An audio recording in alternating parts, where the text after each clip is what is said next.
Well, greetings, imagination connoisseurs, and all of you members of this. Oh, I've got a hair fly away. This the Post-Geek Singularity community. How are you? Welcome to Robservations, episode number 277. I am your host, the Viceroy of Verisimilitude, the Master of Fun and Wonder, the existential Mr. Rogers. I am Mr. Robert Meyer Burnett. Welcome to all of you. And before I start, I must give a very big thanks to all of you out there. Sometime yesterday, which was sort of ironic because I wasn't on yesterday, I was working on, we did some final color tweaks for Tango Shalom, director Gabriel Bologna and I. And the color timing, the visual portion of the film is now exactly the way we want it. But sometime yesterday, this channel, the Burnettwork, hit 1 million views. Now, you know, if you're like Shane Dawson and Jeffree Star, you get 25 million views a video, but I'm not them.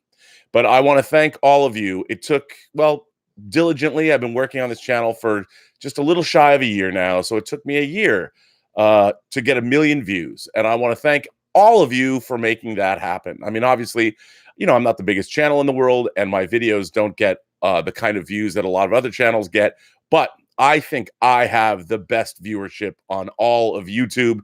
I hope you all agree.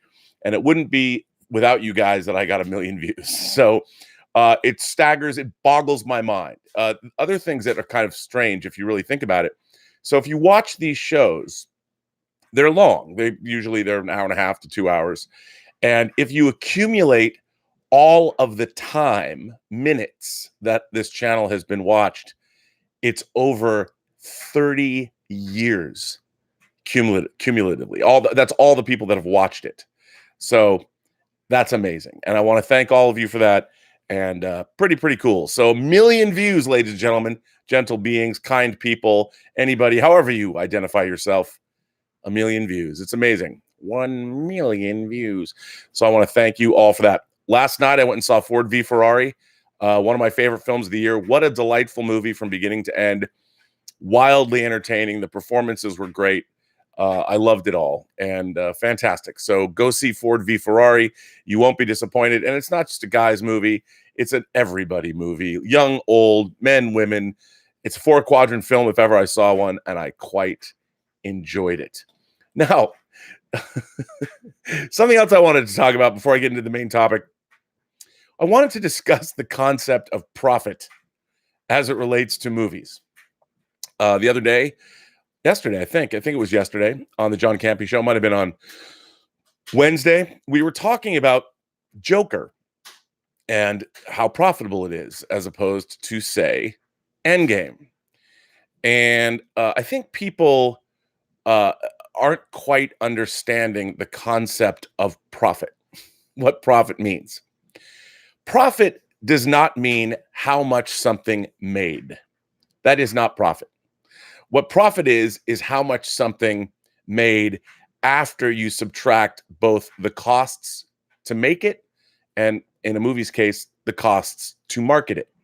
So when you're talking about the most profitable comic book movie ever made, you have to take into consideration first how much it cost, because profit is based on the percentage of what something costs to make and market, and then the percentage, how much it made. And then when you remove what it costs to make and market, and in the case of a movie, it's not just what it costs to make and market. You still have the overhead of the studio, but for the sake of argument, let's just say what it costs to make and what it costs to market. Now, people were talking about the most profitable comic book film. And even John on our show said that Avengers Endgame was the most profitable movie ever made. I don't think that's true. The way look, let's assume for a moment that Avengers Endgame, it cost to make it. It was around $350 million, and it cost, famously, they said they spent $200 million on marketing. So you're looking at $550 million to make and market Avengers Endgame. Now it made almost $3 billion, $3 billion at the box office. So that's pretty close to You're looking at, what is that? So it made 6 times, well, 5.5 times what it cost to make. Joker was reportedly had a negative cost, or was it cost to make it about 60. Let's just call it $65 million. And let's say that it cost 50 million to market. So they spent 110, 115 million all in. Well, Joker's made $1 billion. It crossed $1 billion. The percentage of how much money Joker made is more than what Avengers Endgame made. So the way that works is Joker is a far more profitable movie than Avengers Endgame. Now, of course, yes, Avengers Endgame made more money, but that's not how profit works. It's based on the percentage of what you spend to make and market something. That's based on, and then what you've made, that's where you get your profit from. It's just because Avengers Endgame, if you take away the what it costs to make and what it costs to market, yeah, you made $1.8 billion or whatever it is, or a 2.8 billion, whatever it came to, 1.8, something like that. That doesn't mean that it's more profitable than Joker. And it's a pet peeve. I've been hearing it all day. People have been arguing about this all day, and I'm like, how is this difficult to understand? You want to hear something else that's a pet peeve of mine that I can't stand, that's totally unrelated to all this? Count from 1 to 10. 1 to 10, right? So the reason Stanley Kubrick called 2001 A Space Odyssey as opposed to 2000 A Space Odyssey is because 2001 is the first year of the new millennium, not 2000. You count 1 to 10, 11 to 20, 21 to 30. And I know it's a stupid thing and the argument's been going on forever, but everyone's counting down their best films of the decade, and it drives me berserk. I get very angry. The decade ends in 2020. There was no year zero. So anyway, that's just there. Now I've given you some insight into my psyche. So there you go. Anyway, another thing that's been coming up a lot this week, since of course Disney launched on Tuesday, Disney Plus, and I have to say, I am loving Disney Plus. Last night, Elizabeth and I were watching That Darn Cat from 1965, the last movie that Haley Mills made, what, 6 Disney movies, and That Darn Cat was the last Disney movie she was in. Dean Jones was in That Darn Cat. I think it was the first Dean Jones Disney movie, but I was thoroughly enjoying Disney Plus. It's a joy. And I think what's really interesting about Disney Plus is that basically you have the legacy of one studio. I know that there's a few Fox movies on there and Disney acquired Fox, but what you're seeing is the whole Disney legacy. I mean, you can watch Fantasia and Fantasia 2000. It's amazing to zip around because you're kind of getting, it's almost like you're having a repository of a certain kind of movie. Certainly before the 70s as well. You definitely got a very specific thing with Disney. And what's so fun about Disney Plus, yes, I watched The Mandalorian. Yes, it's very exciting that there's a new Star Wars show on. And it's cool all the Star Wars movies are there. That's cool. But I do find it, there's something about having all of this Disneyana in one place that I think is kind of cool. Like I would love to see like a science fiction channel that just had all of this, and that'll never happen because obviously movies are owned by many different companies, and you could never have the Star Wars movies on a science fiction channel because they're on Disney Plus. But one of the great things about Disney Plus, and it's sort of a byproduct, is just to have all of that material and how you can kind of zip around and look at these things. And I like it. I like it. And of course, as I talked about earlier on this week, I felt like all of my Disney Blu-rays are redundant. There's really no reason to have them. And, you know, one of the reasons I wanted to hang on to things, like I have Dumbo on Blu-ray. I have all of their classic animation on Blu-ray. But I was going to keep Dumbo because, they're going to change the movie. They're going to alter the film. But lo and behold, they didn't. The 2 movies that I was worried about, Lady and the Tramp and Dumbo, are not altered. they put a disclaimer that said there was, what is it, cultural insensitivity, or I don't know quite how I don't remember exactly how they put it, but I thought that was pretty good. They did what Warner Brothers did with some of their 1940s propaganda cartoons. They rather than run away from their past, they embraced it and explained, look, things were different back in the day, yo. So I thought that was pretty cool, but it definitely made me there's no reason when you have films that are available in 4K and Dolby Atmos. Now, some people are coming at me going, yes, but with the pipelines and people having their internet choked off, I mean, no doubt, it's always great to have physical media because you can always use it as a backup. You don't have to worry about the bit rates or things like that. With 4K discs, for instance, you have lossless audio, and I love my physical media. Don't get me wrong.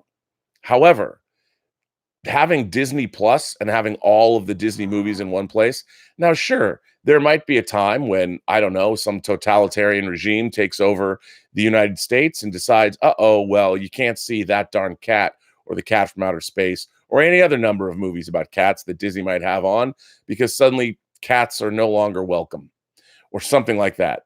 I don't think that's going to happen in my lifetime. Hey, you never know.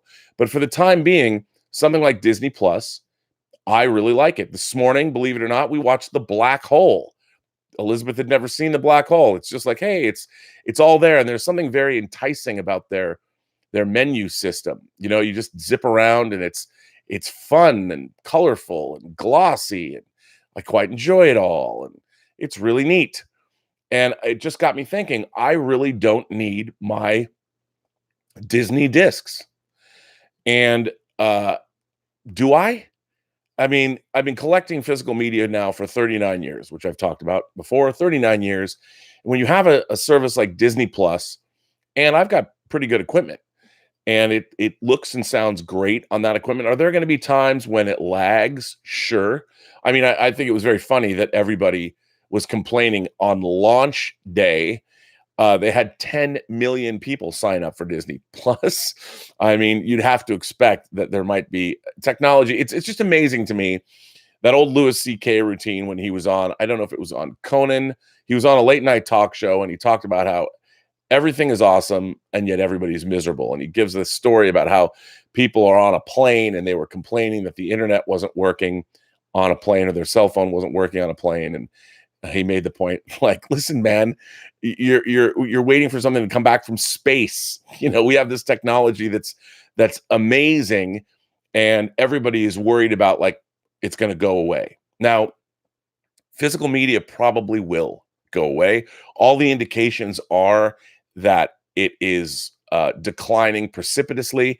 Now, that's when I say that, I've got some statistics. First of all, I want to read some information. People are firing in chats though, so let me deal with those first, and then I have a lot to read today. A lot of letters too. Piggy66 asks, "Oh, what did you think of Star Trek Continues?"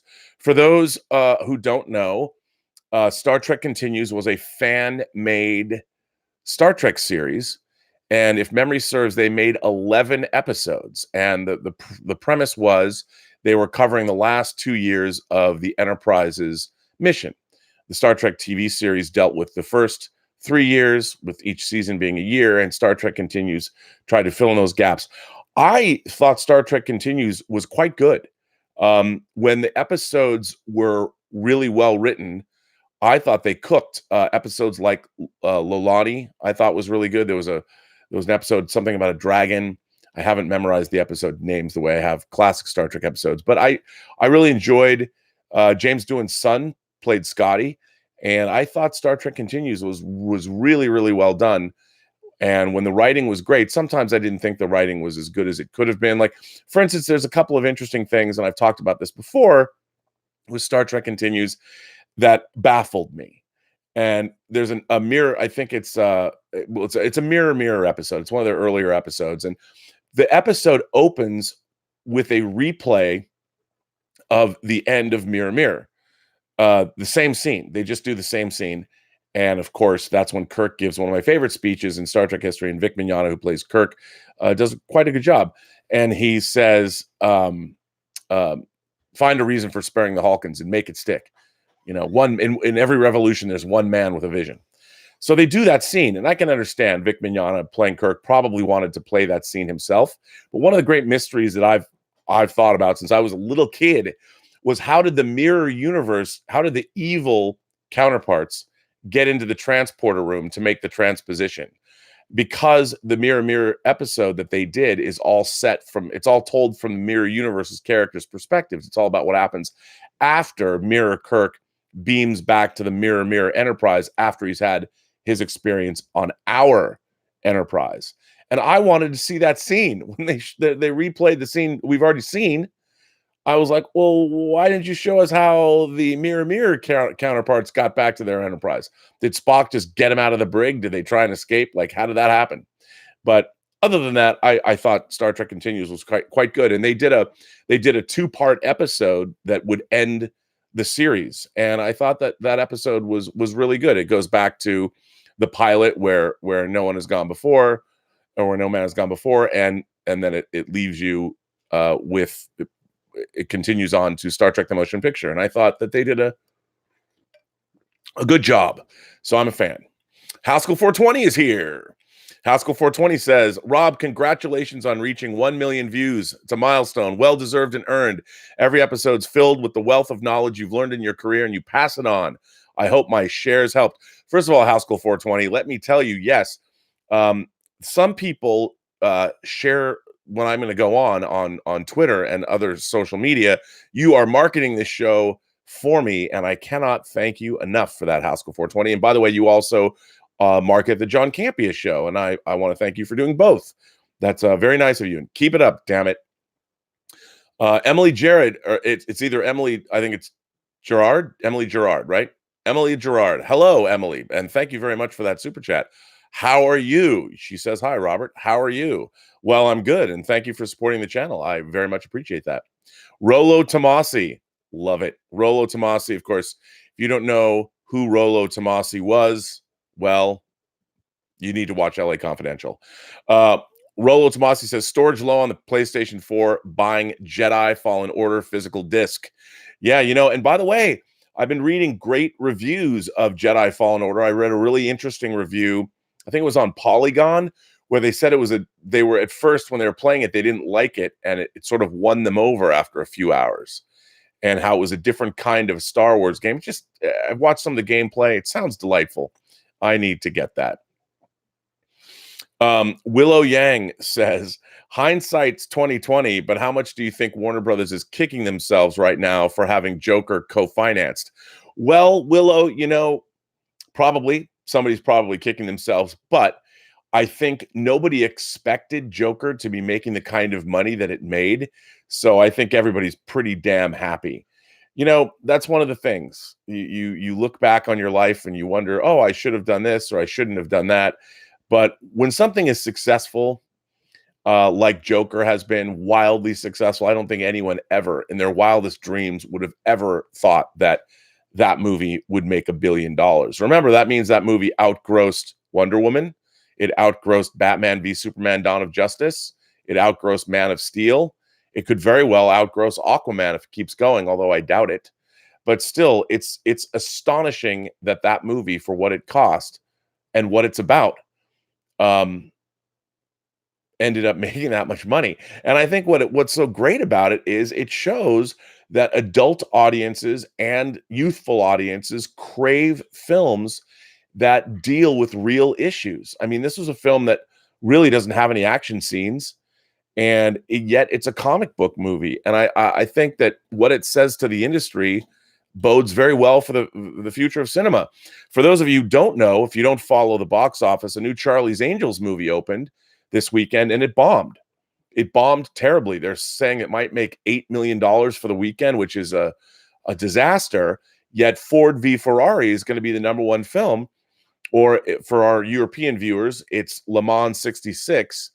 And I think that because the Americans, we don't know what Le Mans is.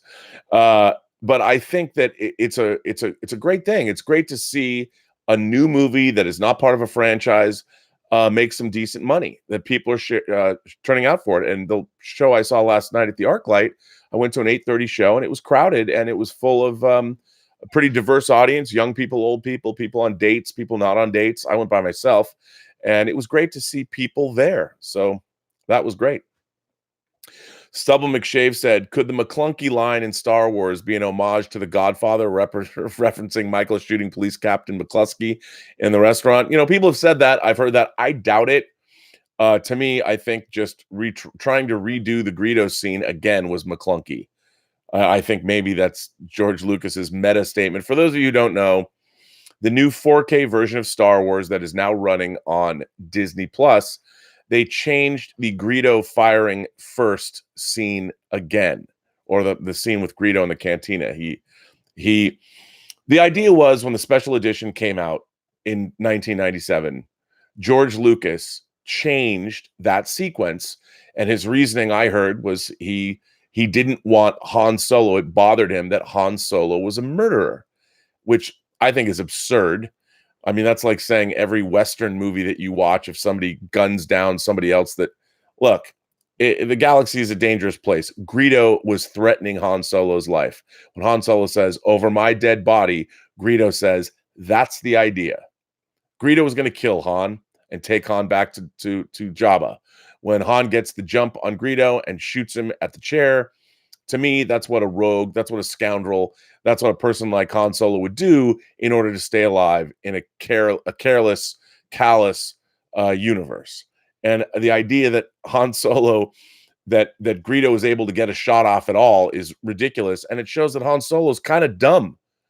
I think this is the worst kind of change that can be done in a movie, where a character is fundamentally altered by something that they change in a movie. And I think it's really silly that, upon reconsideration, for the kids, 20 years later, I don't want Han Solo to be a murderer. No, Han Solo was smart, and that's why we loved him, because he killed Greedo. He killed that guy before Greedo, the Rodian.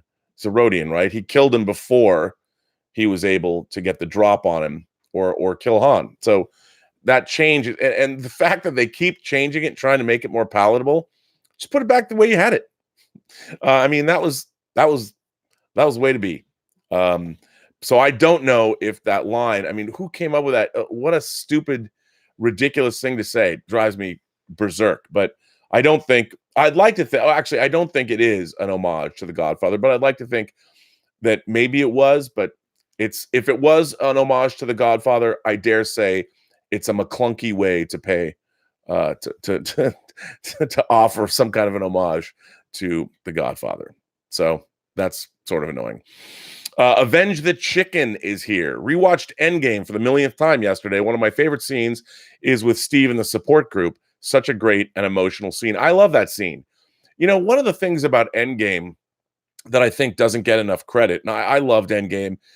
I mean, obviously, Infinity War is probably, from a purely visceral standpoint, a more fun movie to watch.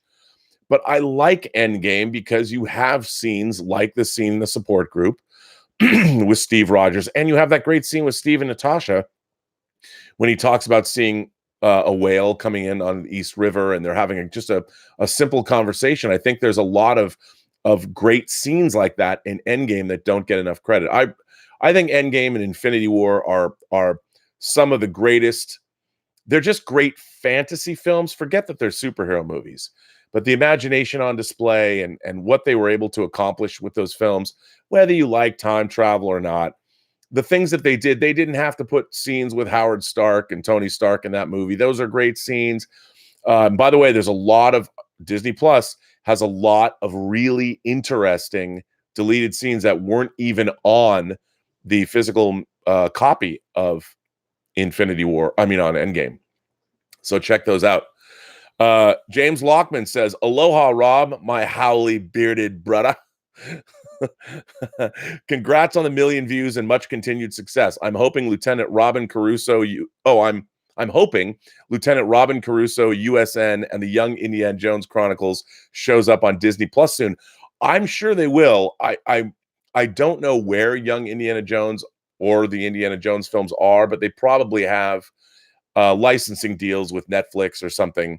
That's why people are like, well, where's The Last Jedi? Well, there's licensing deals that existed previously. I think Last Jedi has to stay on Netflix till mid 2020 or something. All of it will eventually come to Disney Plus. And I'm sure there's things that they're probably still preparing to put on Disney Plus. They did announce that they're going to have the proper aspect ratio of the Simpsons episodes back in 2020. As many of you don't know, or if you do know, the all 30 years of the Simpsons are available on Disney Plus, but the first 20 years are presented in a 16:9 aspect ratio, the way the latter seasons were. And that's wrong, because there was no 16:9 television shows back then when the Simpsons started. They were all 4:3. So to fill the screen, they changed that aspect ratio, and Disney has announced, I think they announced this morning, that they are in fact going to put back the Simpsons to where it was. So I like being a howly bearded brother. And apparently you are in Hawaii, because if you're calling me a howly and a brother and you say aloha, I would think you're on a Hawaiian island, or you're Hawaiian yourself, which I love. I love whenever I can go to Hawaii. What a great place. Kauai is my favorite island, but I do love Maui and Oahu and the Big Island. Yeah, actually, those are the only islands I've been on. I've never gone to, like, say, Molokai, but I do love Hawaii.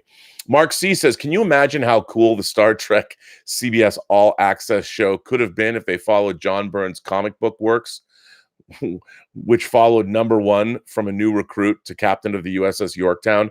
Look, I think that one of the great mistakes, the Star Trek book series, Peter David wrote a series with new characters. There was a bunch of writers that wrote the Vanguard series that took place on a space station during the time of the original series. They could have gone in and adapted any number of works. John Byrne's works could have been great too. There's been a lot of great Star Trek comic stories, and they didn't do that. And instead, we have a show that continues to, let's just say, disappoint. Doesn't matter what they do.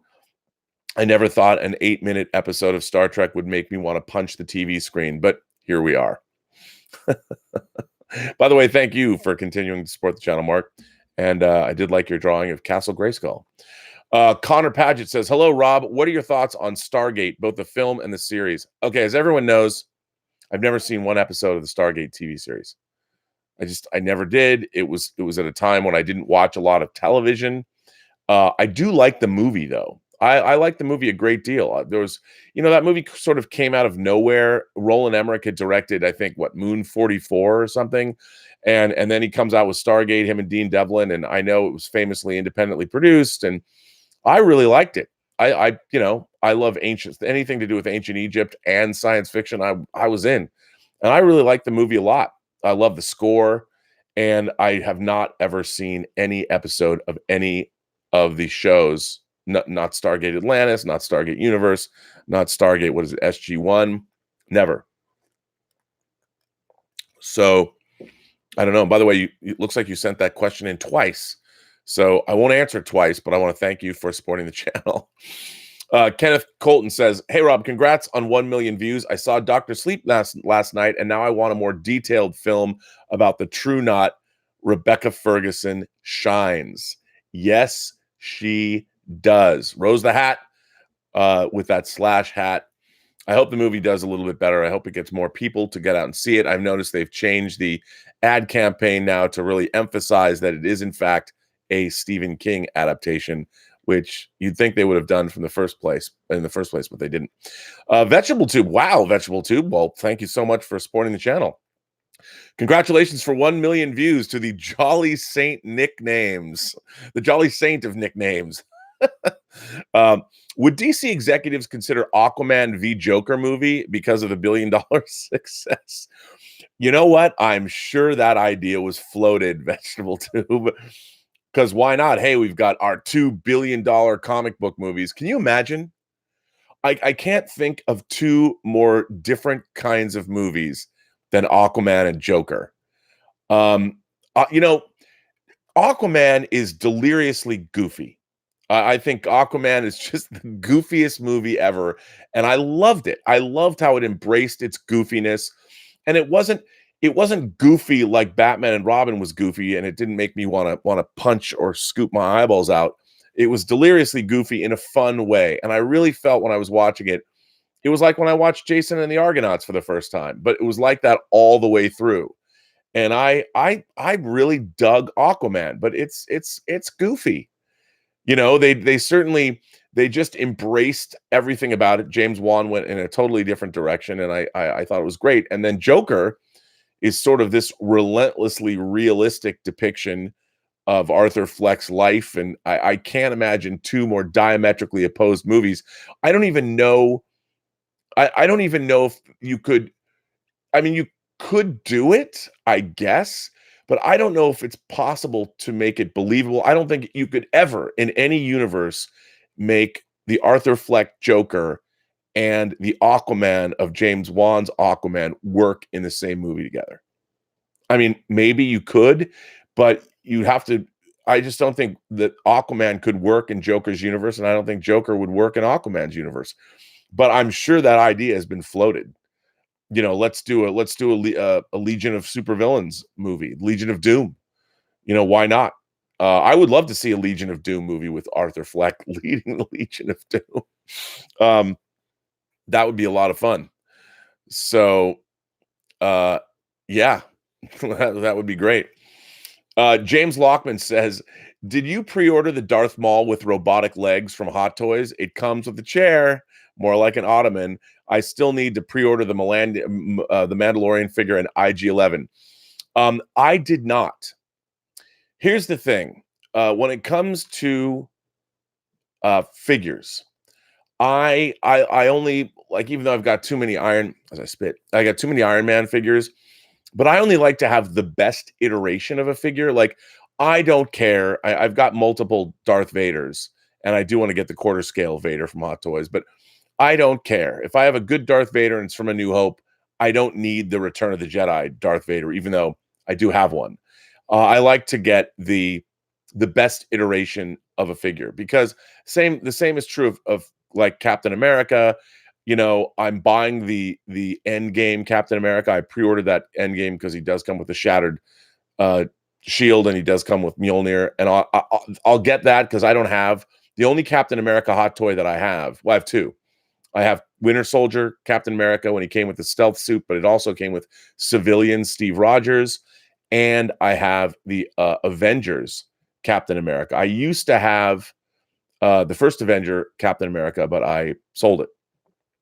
But I don't need multiple iterations of figures. I mean, I guess if you wanted to have a canonical collection of Endgame figures, you'd have to, get the Endgame versions and set them all up. And I have, to be honest, I'm looking at that Endgame Bucky that just came out, and I've got the Winter Soldier Bucky, which is my favorite Bucky. But that Endgame Bucky has a better face sculpt, but it doesn't have all the cool accoutrements that the Winter Soldier Bucky has. So the question is, do I need a new Bucky? And then if I get a new Bucky, I have to sell my old Winter Soldier. Or do I keep it? Because how do you display two Buckies? I don't know. These are the questions that perplex me. What that says about me, I don't know. But so I have the DX Darth Maul with the Sith speeder, and it's awesome. And the question is, do I need another Darth Maul? I don't think so, unless the figure comes out and it turns out that the figure is just too awesome to pass up. So it depends. This is a good question. Jamie Cruz says, Disney or other streamers, are they going to have 3D content? I don't think they will. Unfortunately, home 3D is dying, especially in the United States. You can still get 3D discs in Europe. I guess you can get them in Asia as well. But I've been buying 3D discs from Europe, and it is going away. I'm reluctant. One of the things I love about my 65-inch plasma is that I have a Panasonic plasma that plays 3D, and I do like that, and I have a lot of 3D discs. But I don't know. I just don't think, maybe with Avatar making a comeback soon, maybe Disney will start supporting 3D. But the problem is the hardware. Can you get the hardware to watch 3D? Willow Yang says, speaking of cats, how did Data get Spot? Well, Willow, I don't know. That's a very good question. Mm. How did data? I should know this. Here's a Star Trek. I wonder if there's a canonical answer.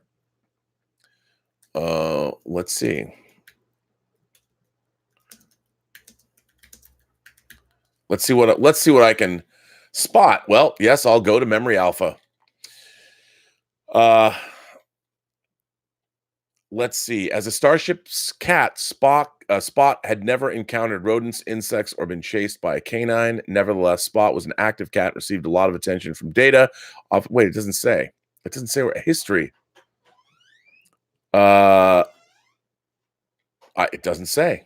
I don't know. I don't know where Spot came from. Well, there you go. I guess not. This is going to be a question that I need to know the answer to, Willow. And does anybody know? Drop it in the chat. Drop it in the live chat. Brad Gray says, congrats on 1 million views, Rob. Thoughts on The Mandalorian Chapter 2? I don't know if I should talk about The Mandalorian Chapter 2. I wasn't going to do spoilers about it. I liked it. I enjoyed The Mandalorian Chapter 2. There are things about it that give me pause. I'm curious. There's an animal, and was that animal native to that planet, or is it the animal that we saw similar animals of on Geonosis? And there's a race of aliens from Star Wars, a beloved race of aliens, I would say, that plays a big part. Are they on Tatooine? Does that race of aliens travel around the cosmos and bring their method of transportation with them? Which I thought they were in the Outer Rim, maybe not. I don't really know. But it's sort of, while I like seeing all of these classical Star Wars elements again, now it's got me bewildered a little bit, but I enjoyed it. I enjoyed the action sequence that was their mode of transportation. I quite enjoyed that sequence. It reminded me, as people have pointed out, of the end of Indiana Jones and the Last Crusade. And I laughed out loud when the titular Mandalorian came face to face with a group of these aliens who made short work of him, at least for a moment. And that made me laugh out loud. So I did enjoy The Mandalorian. I'm a little, it's, for me right now, overall, with 2 episodes, The Mandalorian is a little, I would say, thin. It feels like you're watching, I feel like I'm watching animation brought to live action. I feel like I'm watching an animated show. The storyline so far is relatively sparse, and I'm enjoying it. I like what they're doing, but I would like it to have a little bit more meat on its bones than it does now. Maybe this is all just setup, but we'll see. I do like what they're going for. I do like the vibe of it. And I did find the yesterday's episode satisfying. I enjoyed it. But at 30 minutes, come on, man. I thought, remember I was talking about how these episodes were going to be an hour long. I thought they were going to be an hour long. Nobody ever said they were going to be an hour long. I just assumed. See, never assume anything. It makes an ass out of you and me. That old adage with the lines drawn through the word assume. It bummed me out, to be honest, that they're not hour-long episodes, but they're kind of, they're cool. They're satisfying. We'll see where it goes. I'm very curious. I mean, it's strange to think that we're already a quarter of the way through the show. It's strange. I don't know where they're going to go. Is it going to? There's all of these characters like we haven't even met yet, so we'll see.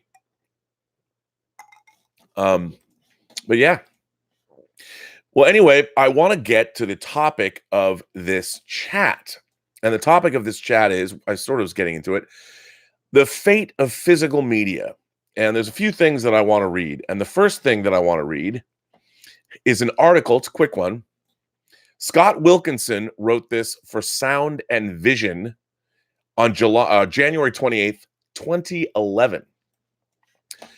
Is the end of physical media inevitable? This was written again, January 28th, 2011 by Scott Wilkinson for Sound and Vision. With the rise of iTunes, Netflix, and other online sources of streaming and downloadable audio and video content, many now predict that physical media such as CDs, DVDs, and Blu-rays will soon go the way of the dinosaur. According to a recent story in the Los Angeles Times, sales of CDs and DVDs are down 57 and 33%, respectively, over the last 4 years. But Blu-ray sales have grown by almost 19,000% in the same time frame. Remember, this is 2011. Still, there are those who see Blu-ray as the last physical medium in the face of the online onslaught. Others believe that physical media will never disappear altogether, in part because it's human nature to collect physical objects, and the sense of ownership is greater when you have something to hold in your hands. Additional factors in this argument include physical media's permanence. There's no chance of losing data in a hard disk crash, and generally superior sound and picture quality. Which side of this argument are you on? Do you believe that the end of physical media is upon us, or will it survive the rise of online distribution, perhaps with the development of a future technology such as holographic crystals with terabytes of capacity, or will it become a niche market like vinyl LPs are today? Vote to see the results and leave a comment about your choice. Is your vote a real prediction or wishful thinking? Now, again, this was from 2011, so the results of this voting is interesting. 4% of the people who responded said yes, physical media will disappear quickly altogether. 4%. 19% said yes, physical media will slowly disappear altogether. 39% said no, new physical formats will continue to be developed. And 39% also, or 38% said no, but physical media will become a niche market for enthusiasts, which is sort of interesting. So both those people were correct. Yes, a new physical format came about, which was, of course, 4K discs. I mean, it's still a Blu-ray disc, but it's a 4K Blu-ray disc. And physical media has also become more of a niche market for enthusiasts. So that was in 2011, which I thought was interesting. Now, this article was published on November 15th, and it was on Bleeding Cool, and it is by Adi Tantamed. Adi Tantamed. And Adi says, this article says, so does Disney Plus mean it's dead media walking for Blu-rays and DVDs? Here's an op-ed piece. This is an op-ed piece he wrote. So I was rooting around the Disney Plus streaming service, getting the lay of the land. All the other movie sites were going nuts that Tony Stark's deleted death scene from Avengers Endgame had finally been released. If you watch it, you'll find that they were right to cut it. It doesn't work. It would have stopped the movie stone dead if they kept it in. What the sites don't tell us is that all the deleted scenes, director's commentaries, intro videos, blooper reels, and behind-the-scenes extras from the Blu-ray and DVD are also on Disney Plus, and more that aren't. I looked around at all the movies, especially the recent ones. That's Captain Marvel, Frozen, Inside Out, the Toy Story franchise. This makes owning Blu-rays or DVDs redundant if you subscribe to Disney Plus. Or does it? The difference between owning and subscribing. Blu-ray and DVD releases of major movies usually include extras like deleted scenes, blooper reels, director's commentary, making of, and puff pieces. This is to make buying them worthwhile. You get extras on top of just the movie. Nowadays, digital sales are taking a chunk out of physical media sales, and the digital versions of movies also include the same extras. Disney Plus aims to be your one-stop shop for all movies made by Disney, be it Pixar, the Star Wars franchise, or the Marvel Studios movies. It's not completely there yet, but it's on its way. By including the extras that come with the most popular movies, the streaming service wants to keep subscribers hooked. It makes a case for keeping up the subscription to have those movies and their extras on demand. The thing is, you need a continuous internet connection to have access to it all. And if you have to keep paying the monthly subscription, the upside is you don't have more physical media taking up space in your home. But the Disney Plus versions are not perfect.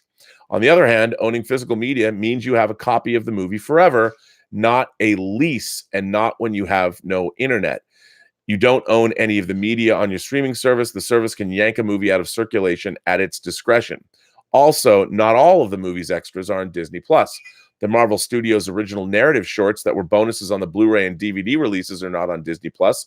Not all of the extras of the Pixar movies are on the service either. There's also the flawed versions of shows and movies. There are already complaints that The Simpsons on Disney Plus have their aspect ratios cropped, which cuts out visual gags. And some episodes are missing, so the series is incomplete on the service. Owners of the DVD box sets are better off holding on to them. There's a convenience to subscribing to Disney Plus, but the titles are still not complete. And the service is not forever. One day it could go away. That may be a long way away, but it's always going to be hanging in the air. To own physical copies ensures permanence in your collection without any hassle, like continuing to pay every month. The real hook of subscribing to a streaming service like Disney Plus, Hulu, or Netflix is the original content, the exclusive movies and TV shows that's only available on the service and not in any physical form. But when it comes to the classic titles, owning the physical copies is still king. Now, look, man, nobody is more of a physical media supporter than I am. I love physical media. I've been buying it for 39 years. But I will tell you that as every collector knows, I have thousands of movies on Blu-ray and 4K disc. And the reality is, how many times do I watch my collection? I've said for however long I have on this planet before I shuffle off this mortal coil, how many times am I going to watch, say, I don't know, Psycho 3 or the first Friday the 13th? When I was a teenager, I watched Friday the 13th a million times. I loved Friday the 13th. I saw it opening weekend in the theater. My dad took me and my friends. I think it was my birthday movie in 1980? Was it 1980, 1979? But as an adult, I felt an obligation to buy Friday the 13th to have in my collection. Will I ever watch it again? I mean, maybe if somebody wants to come over one day and watch Friday the 13th, I'd be like, oh, okay, I have it on. I mean, I buy it out of obligation because, God forbid, if somebody came over to watch a horror movie and they wanted to see Friday the 13th, I would feel bad if I didn't own it. So almost out of habit, I've bought every single major genre release, whether I love it or not. You know, you want to ask me if I have a certain science fiction or horror film in my collection? I probably do. But wait a minute. I also say I know I have Friday the 13th, but I don't have all the Friday the 13th movies. I only have the one. I used to have all of the Nightmare on Elm Street. Actually, I do have all the Nightmare on Elm Street movies. I've got that box set. I don't have the remake. But when was the last time I watched Nightmare on Elm Street? You know, and when am I going to watch it again? So the idea of collecting movies is a fine thing, and I'm never going to part with my physical copies. Sure, I'm going to keep them around. But I have discovered when you are using streaming services, and Disney Plus is very addictive in this way. You turn it on, and for whatever reason, I find the interface far more attractive and inviting than Netflix. And, you know, I don't know why Elizabeth started watching That Darn Cat last night, but she did. And I don't know why I sat down and started to be mesmerized by this movie, but I did. A movie that was made by Disney in 1965. I mean, you know, it's as far as Disney movies go, it wasn't bad. I actually found it was quite entertaining, and the humor was pretty sophisticated. I mean, it's funny that Disney was making movies for all ages, but you go back and they were certainly not talking down to children. The funny thing about That Darn Cat is it was all, sure, there were teenagers in it, theoretically, sort of, but it was all about adults, you know? So I really enjoyed watching that. I don't think I ever would have watched That Darn Cat. I'm certainly never going to own a physical copy of it, but it was right there, so I watched it. But anyway, I'm really starting to rethink the idea of collecting physical media, because this idea that it's going to go away, that's a good idea. I think what's more important is this next article that I want to read that was making the rounds. This is from the Sydney Morning Herald. It's by Robert Moran. It came out, it was dropped today. Well, they're on the other side of the international date line. So this was dropped on November 16th, but their November 16th was yesterday. So it was November 16th, 2019 at 12 a.m. from the Sydney Morning Herald. Tale of the tape: why film fans are dropping Netflix for physical media. The rise of streaming services like Netflix and Stan. The rise of streaming services like Netflix and Stan. I don't know what Stan is. That must be something that Australia has. Netflix and Stan hastened the demise of the local video store. Consumers sold on the idea that anything we wanted to see was just a click away. But about half a decade into Netflix's local existence, film junkies are coming to understand what's been lost. I've seen a lot of people migrate to streaming services and then come back to us after exhausting those libraries, says Ben Kenny, who has run Sydney's Film Club video store in Darlinghurst for 8 years. By the way, I lived on Darlinghurst Road in Sydney when I lived there. Streaming services like to present the image of having a comprehensive library, but the irony is there's like 10 of them now, and they all want to be the only game in town. And even between all of them combined, they still don't cover even a fraction of film history. Let's say you want to watch Truffaut's Stolen Kisses, or an obscure cult favorite like The Pope of Greenwich Village, which I saw like 4 times in the theater, by the way. Where do you go? With a vast selection of film culture trapped in the empty space between video shop closures and streaming's commercial indifference, many titles aren't available physically or virtually. Quote, I have people coming in every day looking for something they can't find legally or even illegally on the internet, says Kenny. When The Force Awakens came out in 2015, we had a massive rush on Star Wars movies because none of those films were on any of the streaming services yet. So even a cultural juggernaut like that can sort of get overlooked. Streaming's focus on what got released today, what can you binge on the weekend, neglects so much valuable pop culture, says Kenny. Quote, the film canon, film history, is constantly being rewritten. What's a classic film and what needs to be rewatched from 60 years ago is always being decided, and I think we lose track of that with streaming, he says. The conversation shouldn't just be about the new, the fresh, the pretty, the shiny thing. While the music industry has seen vintage media blossom with recent ARIA figures revealing vinyl sales were set to outstrip CDs for the first time in decades, could the same come true with DVDs and videos? Jeanette Brazaz, who worked at the DVD collection in the Walk Arcade at Melbourne's Bourke Street for over 20 years, isn't so sure. We still get people walking past who didn't know or are surprised there are a DVD shop, that there's still a DVD shop. We've always had collectors who want hard copies. We get elderly people who don't stream, don't download, don't trust the internet, but streaming pretty much has put the boot in, she says. I get people calling me every week wanting to get rid of their movie collections because they'd rather go down the technology route and save space. But you can't find everything there. It's a complaint regularly voiced by consumers, she says. Streaming is all about the blockbusters. They don't care about the classics or art house or foreign films, something that maybe didn't even make it to the cinema but is still a great film. We have things here like Roger Corman B-grade films. You won't find those things on streaming. Dr. Liz Guffrey, senior lecturer in communications at the University of Technology, Sydney, says a splintered landscape of exclusive copyright licenses and regional access rights around movies and TV shows, and streaming services who want you to sign up and spend your money before you can even get a glimpse at their complete libraries, is to blame for a lack of availability. There's a lot of stuff that's still not available or is only available in one form or another, or on one service or another, or in one region or another. The idea that everything is going to be there, nothing's going to have everything, she says. The lack of accessibility around titles that streaming services deem commercially unviable is problematic. But it's also too easy to romanticize lost video shops and the simple tangibility of physical media. Titles getting lost forever, that's going to happen with physical media anyway. We've got the National Film and Sound Archive's deadline 2025 around the decay of physical media and the machines that can play those tapes. Those things are deteriorating. The idea that something can last forever is a problem no matter where we look. I don't think we're necessarily going to have the repeat of silent films or early TV shows getting lost en masse like it was when those things were considered worthless, adds Kenny. But copyright law keeps a lot of things from easy distribution, and that's why streaming services are so focused on making their own content so they have control over the rights.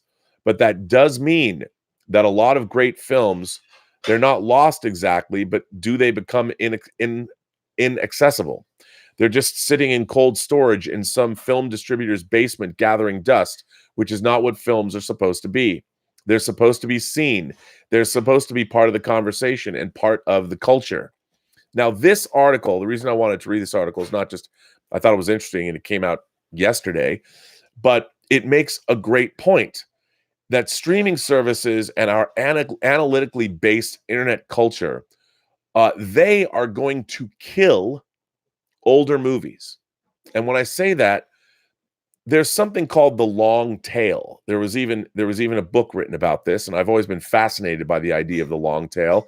And the long tail basically says this: when something is new, whether it's a movie or an album, its viewing and sales figures are up here, and then as it ages, it comes down precipitously.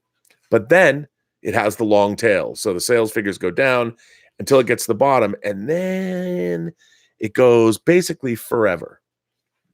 So while a movie might not have millions and millions of views after a while, it'll eventually have some views. But on a streaming service, they look at things like, is it worth our while to store, say, Angry Red Planet or Destination Moon, 50 sci-fi? Is it worth it for us? Is it taking up valuable bandwidth space if no one's going to watch it?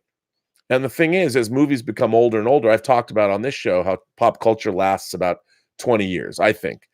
And then it's almost completely replaced. And things that are 20 years or older tend to get very overlooked, because unless somebody is interested in watching them, we're getting in so much new content that people have to keep up with. What's the incentive for watching older stuff? Why would you want to? Like I've said all the time on the show, if you're a kid that grew up already watching Jurassic Park, why are you going to go back and watch The Beast from 20,000 Fathoms? Why are you going to go back and watch Valley of the Gwangi? Or Reptilicus? Of course, perhaps nobody should ever watch Reptilicus, but it could be out there. I want to live in a world where Reptilicus is available, and if you were interested in watching one goofy giant monster movie, Reptilicus is your jam. Although, honestly, to be honest, I can't recommend Reptilicus, although it is hilarious. I just think that the great thing about physical media is it might be the only way that some of these things are preserved. And preservation is going to be a big problem, especially as we move further and further into the digital age, where movies don't even exist unless there's color separations made on celluloid. Who knows where we're going to be at in 30 years or something? What if we have some limited nuclear war, or somebody comes up with a weird EMP pulse or things like that, or microwaves the world, and all of our, you ever put a disc into a microwave? Watch what happens to it. Who knows what's going to happen to our physical media? But that's one of the reasons that I still collect things is I want to have access to them in case, the old adage is true, in case it's not available anymore. And I have a lot of obscure genre titles or things that I particularly enjoy that, I didn't think necessarily Tough Turf was ever going to make it to Blu-ray. Thank God for Kino Lorber. But now it's on, I think it's on, is it Hulu or it's on Amazon? It's streaming somewhere. I'm like, Tough Turf? It's great. But how long am I going to want? How many times in my life am I going to watch Tough Turf again?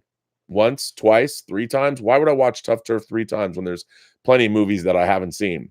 I don't know, but I own it. I felt like, when it comes out, I have to have it. I still have that itch when something, I have to have that in my collection. Why? Why do I have to have Tough Turf in my collection? Not exactly. I pride myself on the movies I like. I think I have very good taste in all kinds of films. I wouldn't even necessarily think Tough Turf should be recommended to anyone. It's a pretty goofy movie. I like it. But it's one of those movies that I think I like probably more than anybody. For whatever reason, I don't know. But do I need to own it? Perhaps not. I'm happy I do own it. But I think, look, everybody tries to equate physical media with movies and TV shows, we're going to collect them, with vinyl. Vinyl, as somebody pointed out, I think Jeffrey Mao pointed this out on Twitter. He might have, I don't know if he did. But vinyl is a lot easier to produce. And the technology to play vinyl essentially hasn't changed in basically 100 years. Whereas movie technology is vastly more complex, and you need all kinds of equipment in order to really access what you have on those discs. To have a 4K disc that has lossless audio, to have it really well represented, you've got thousands of dollars you have to have great audio equipment as well, but thousands of dollars of the proper equipment to watch these things on. Vinyl is different. So it's easier. Of course, vinyl's a lot more fun. I mean, people like having to collect things. I understand that. But physical media, you've already got Samsung. We lost Samsung's Blu-ray players. Oppo, they're not making Blu-ray players anymore. It's kind of sad. So, look, I collect movies because I want to have them. You know, there are movies I don't know if they're ever going to wind up on streaming services, and most of them are either foreign films or genre movies. I wish that there was, if Scream Factory had their own streaming service and they could actually put out all the movies that they've licensed onto one place. That's the joy of having Shudder or a sci-fi channel, but they're not, because of this article that pointed out licensing rights. I mean, there's licensing rights from country to country. I wish we had some like world repository of cinema where all the world cinema was available. And eventually I'm sure somebody will do that at some point. But there's a legacy of film that we're never going to get to see anymore, and people aren't going to be interested in it. And that's what I fear.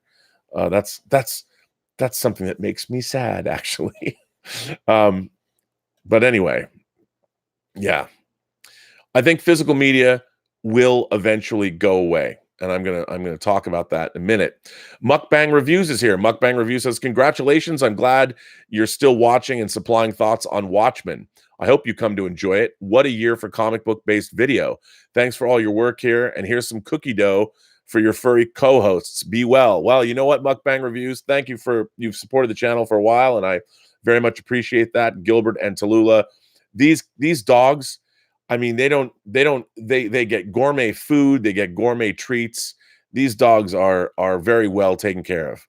Although I know when I said somebody really chastised me for allowing the dogs to eat a gummy bear. Well, I know, probably shouldn't be the best thing. But I want to thank you for that. And I think, I am enjoying Watchmen. I thought I was going to be hate watching it. I'm certainly not hate watching it, but I do find it to be one of the most smug and self-congratulatory TV shows I've ever seen. It's just unbelievable to me. Watchmen is again, I equate it to all the kids that were in the drama club when I was in high school. They just thought they were the coolest people. Watchmen thinks it's the coolest TV show, perhaps of all time. I've never felt that way watching a TV show. I feel that way with Watchmen. I feel like everybody involved with it's like, look at how cool we are. And I'm like, I don't want to feel that when I'm watching a TV show. But we'll see.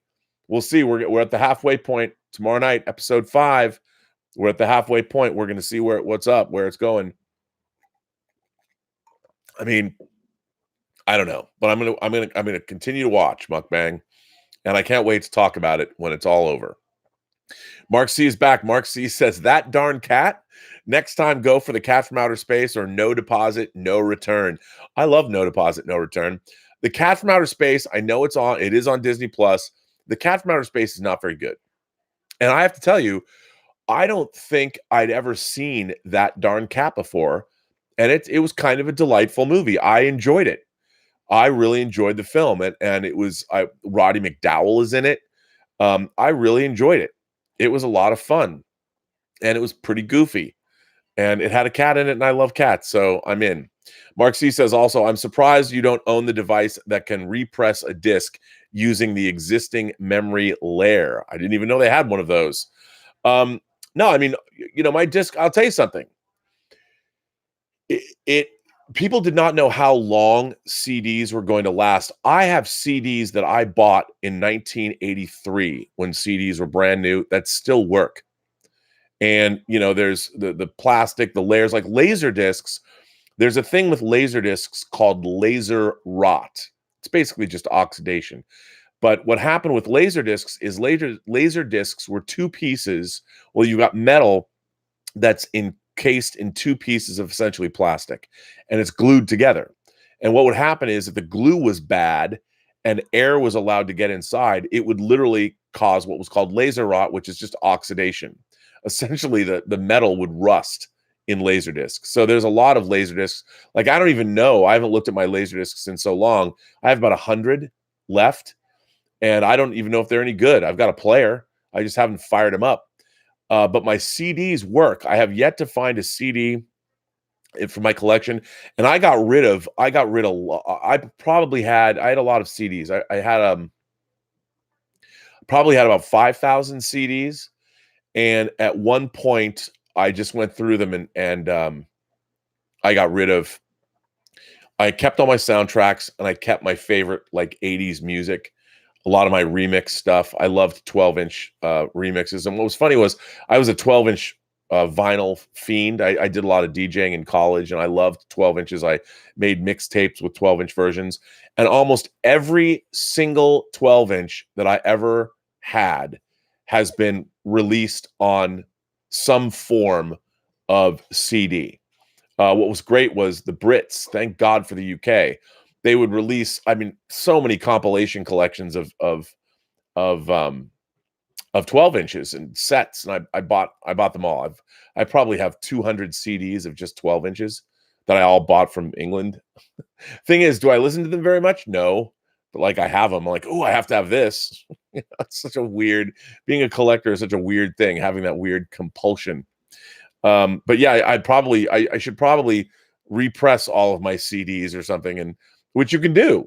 You can do in your computer. I mean, I can just burn new copies of them. But I haven't had the need. Maybe that need is coming one day. I don't know. But I wanted to. Emad says, when can I pre-order my ticket to Tango Shalom? Well, I talked with Gabe about this. We are having the very first screening of the finished Tango Shalom. It's going to be on December 18th at 10 in the morning at Soho House, which is here in West Los Angeles in their screening room. I, on the 300th episode of this show, am going to give away 2 tickets to see Tango Shalom, but you have to be LA based. And it's going to be the first screening of the film finished. And we're showing it to my fellow producer, Joel Zwick, who directed My Big Fat Greek Wedding. He's only seen the film once. He saw the film once when it was a work in progress a year ago. And we're going to have a screening. There's going to be 50 people there, but I'm going to have 2 tickets to give away. So if anybody's interested in seeing Tango Shalom and you're LA based, or you're going to be in LA, I don't know.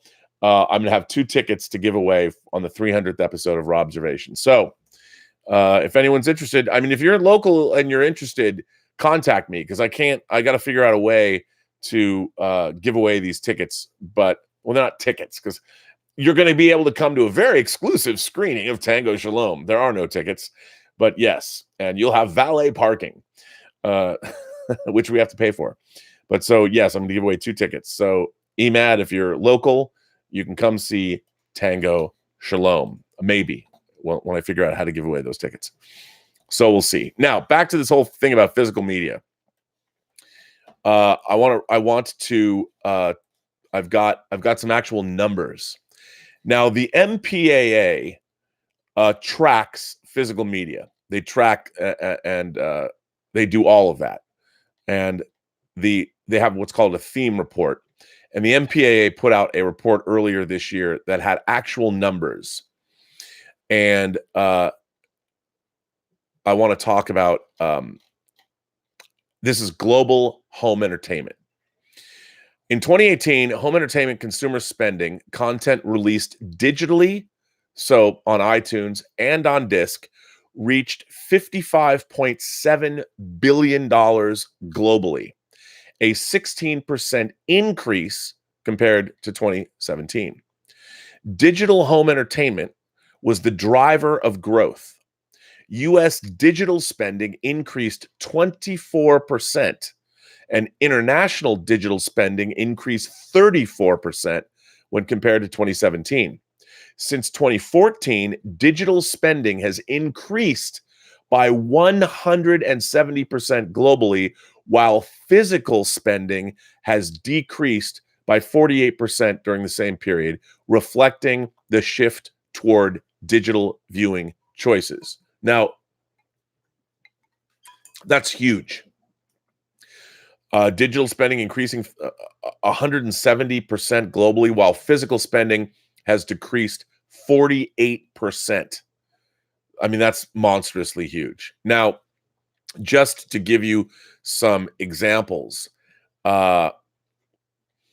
so you've got, if you look into this, in 2014, they had the in the U.S. physical media in 2014 was $10.3 billion.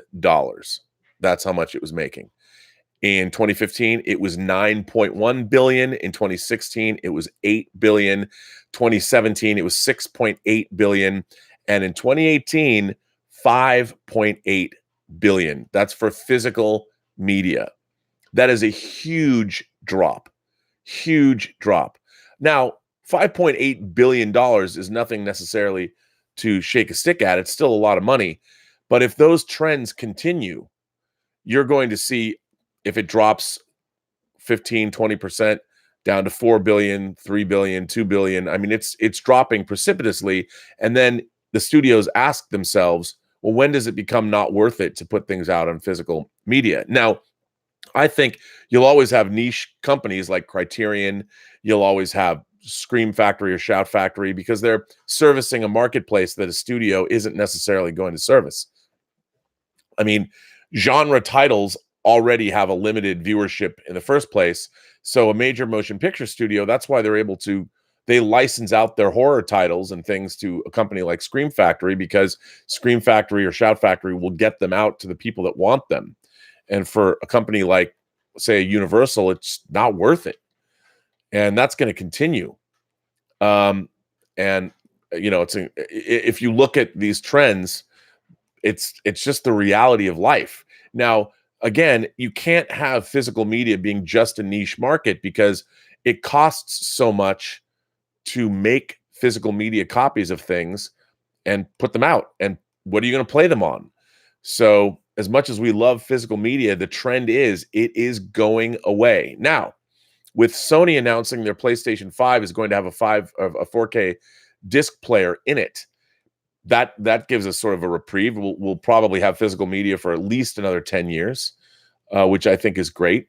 Because, as I said, I mean, I don't know if I'm going to be watching lots of movies in my twilight years. I don't know, unless I'm, you know, running film festivals in the old folks' home. But I can't think of anything more depressing than that.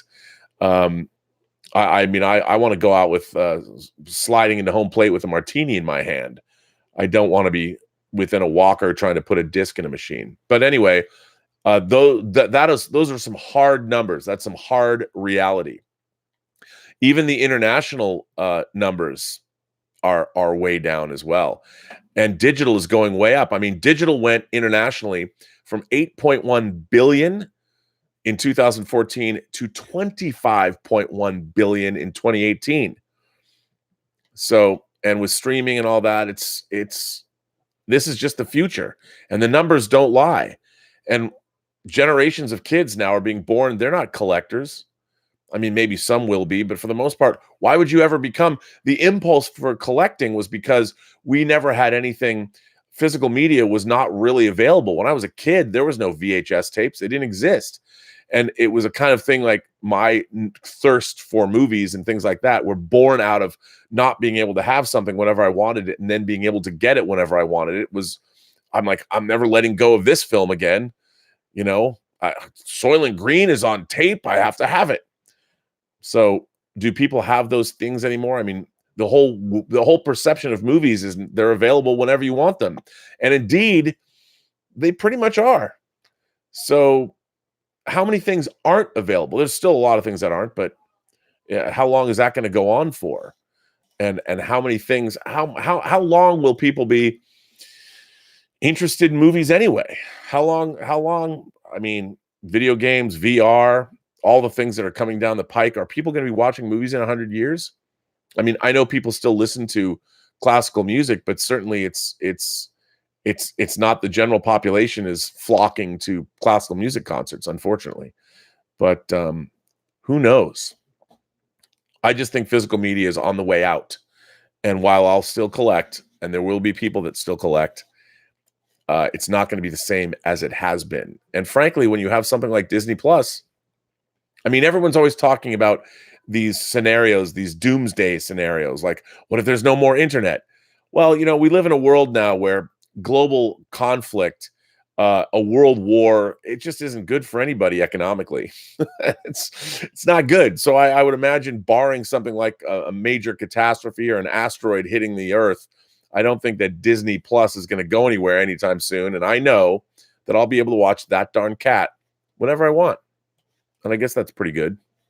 Yeah. I think that's somewhat reassuring. Sadhu's Screening Room says Ford v Ferrari is my favorite movie of the year. It feels like a movie from another time. Identity is also a favorite Mangold movie of mine, next to Yuma. Identity, is that the John Cusack movie? I liked Identity. Chef DeMac is here. Have you seen the documentary Out of Print about the New Beverly Cinema? It kind of touches on the physical media situation. I have not seen that. I'd like to see that. Yeah, the physical media situation is it's really interesting. But even I have to admit, as a lifelong collector of stuff, it just gets to the point where, like, I thought, my God, the day would never come when I would stop collecting Laserdiscs, until the day came when I wasn't going to collect Laserdiscs anymore. When they were, my beloved Laserdiscs, I bought Laserdiscs from 1983 to, I want to say, about 1999. And as soon as DVDs hit, I hung on for like a year, but then they just stopped making them. And NTSC video, even though DVDs were NTSC video, but I couldn't get rid of them fast enough. Having something, being able to watch something anamorphically, having anamorphic home entertainment, and being able to watch things on a widescreen that was progressive instead of interlaced, that was an amazing difference. And I couldn't say goodbye to NTSC video fast enough. So my Laserdiscs, I don't miss them. But what's funny about that is I've got 100 Laserdiscs. What am I going to do with them? I've wanted to give them to people. I think you can buy frames for them. I'll put a few of them up on a wall somewhere, just to remember. I want to be buried with my Dawn of the Dead Chrome box set. But what's the point? I have all this stuff, and it's like, do I really need it? I don't know. I don't know. I've got letters, people. I haven't read any letters today, and I've got them. And I don't even know where to begin. I have so many letters to keep up with. Well, you know what? Mark C., I'm going to read your letter, Mark. You're the first letter I looked at that I popped in on. Mark C. says, and this is, you know what? This goes right to the heart of the matter. I'm going to read this letter. This is a great letter, by the way. Dear Rob, it is Monday, November 11th, 2019. I just got done listening to the John Campea show. Pissed off worse than I've been in a long time. I don't care if you read this on your show, but I ask you, please share it with John. I like John, and I think my being upset is partially due to the inability to converse through Super Chat. But I found this subject to be too important, not heard in context. I sent a Super Chat to John stating that with the censorship of the crows from Dumbo and now the Siamese cat song from Lady and the Tramp, I will not be buying into Disney Plus. No, thank you. John's response was, who cares that they're removing this? Why bother? His position is that some may find this material offensive, and perhaps maybe it's maybe myself who has an agenda. And my response is, you are damn right I have an agenda. First of all, let me point out, Mark, as we all know now, neither Dumbo nor Lady and the Tramp have been molested. They are unmolested. They're playing on Disney Plus with these scenes that are deemed culturally insensitive intact. So kudos for Disney. But I'm reading this letter because, hey, I think you're correct here. You were damn right I have an agenda. First of all, the mouse still gets my money. In an effort to preserve unedited versions of these films, I am racing to buy hard copies of them before they disappear. So this isn't as much a boycott as it is a historical preservation, which is costing me the money I would have spent on the streaming service. Now to my anger. John's ignorance and short-sightedness stems from a problem when commenting on this subject: lack of children. If Disney were to exhibit these films unedited, would this make kids racists? Would they come away feeling offended by the personalities of cartoon animals because they may lean on racial stereotypes? Should we delete Jazz from Transformers because Scatman Crothers made him sound too black? Maybe we should remove all of the late actors' performances because his voice is a stereotype. The Scat Man didn't voice the Crow, but his voice is very similar to that of the characters. Has anyone actually watched Song of the South to realize that despite taking place during Southern Reconstruction, the film's actual message is inclusivity? If someone denies your ability to obtain education, employment, or the ability to live, fight for what's yours with every fiber of your being. If you walk away offended by the way a cartoon animal speaks, maybe you are looking for something to be offended by and should grow a thicker skin, especially considering when the films were made. What John doesn't understand, by censoring the films of our past, we are sanitizing our history.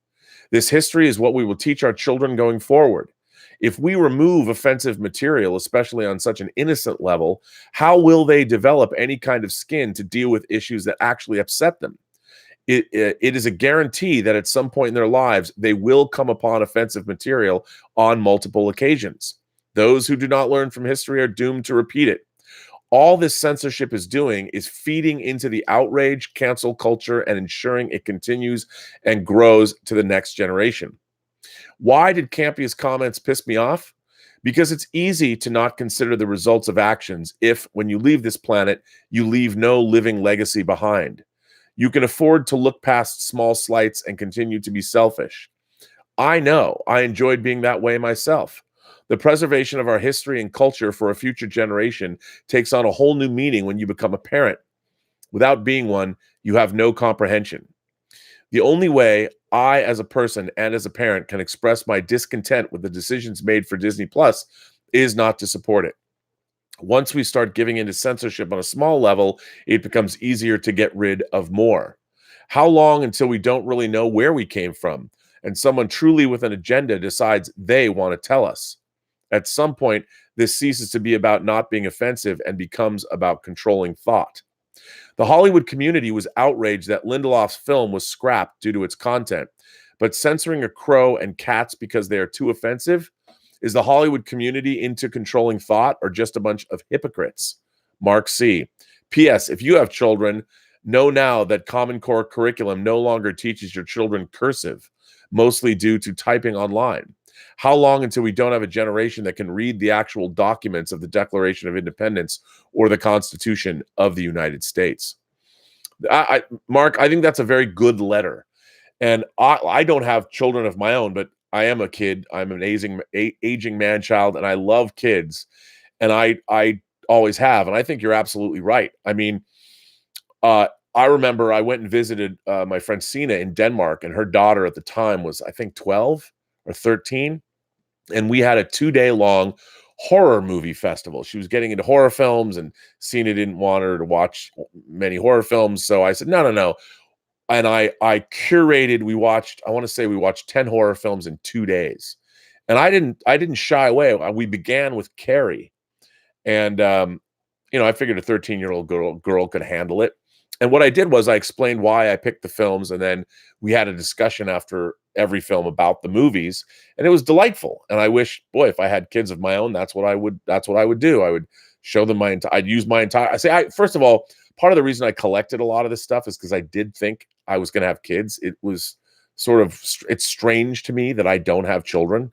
It really is. It's really odd because I love kids. I thought, great, I have this collection and I will share it and pass it down. And of course, as soon as one of my kids took a hot toy out and destroyed it in the yard, I would have gotten rid of them. I would have packed them back up in the Amazon boxes they came in and returned them to Amazon. No, I'm just kidding. But I agree. I mean, it's the idea that we are not leaving a lasting legacy, or that people figure, and I've heard people say this. I've actually heard a friend of mine's mother say, what does she care about why should she care about the environment?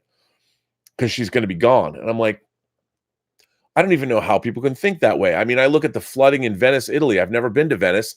I look at the flooding and I'm like, my God, we're going to lose one of our great cities because of climate change. And it's sad. I look at the Great Pyramids. I'm like, the pyramids were already ancient when Rome was at its height. And I'm glad that we live in a world where the pyramids still exist. I think one of the great things is our legacy. And the idea that we wouldn't is crazy to me. But I, like you, look, Disney Plus did not censor these things. They are putting, look, I would like to see all of the special features I worked on for Disney. I'd love to see the Making of Tron, my Making of Tron documentary. And I have a friend that's working for Disney Plus. I'm going to be like, yo, what's up, man? Put my Making of Tron documentary up. I worked really hard on that. For those of you who don't know, I did direct a feature-length, 88-minute long documentary on the Making of Tron. And I'm pretty proud of it. And in 2003, when they gave out the DVD exclusive awards that were put on by Variety, it was nominated for Best Retrospective Documentary of the Year. They actually televised those awards. I went to them 2 years running, and I had things that I was nominated for. So it was great. I never won, though. But it's still a great documentary. And I think our cultural legacy is very, very important. You know, it's like in the South when they take down statues of war heroes. I don't think those statues should go away. You know, put them in a museum, contextualize them. It's not like the Civil War didn't happen, and there were people that fought on both sides, and you don't want to get rid of the Civil War. I mean, somebody's going to one day say, "Gone with the Wind." You know, you can't watch a movie about the antebellum South. It's terrible. It's racist. Well, I mean, I never want to live in a world where you can't watch Gone with the Wind. I understand that, you know, not people, we have history. Human history is a long, brutal litany of atrocities committed against all peoples. No matter where you live, there was something bad that happened to you in the past. Doesn't matter who you are. And I think that it's very important that we keep these lasting reminders of who we are as people. But you're absolutely right, Mark. I mean, I don't believe in censorship of any kind. And our weird cancel culture, there's a whole generation of kids that don't believe in free speech, and they can't deal with free speech. And that's scary to me. That's very terrifying, I think. And I agree with you. Keep it. We need to keep our history preserved.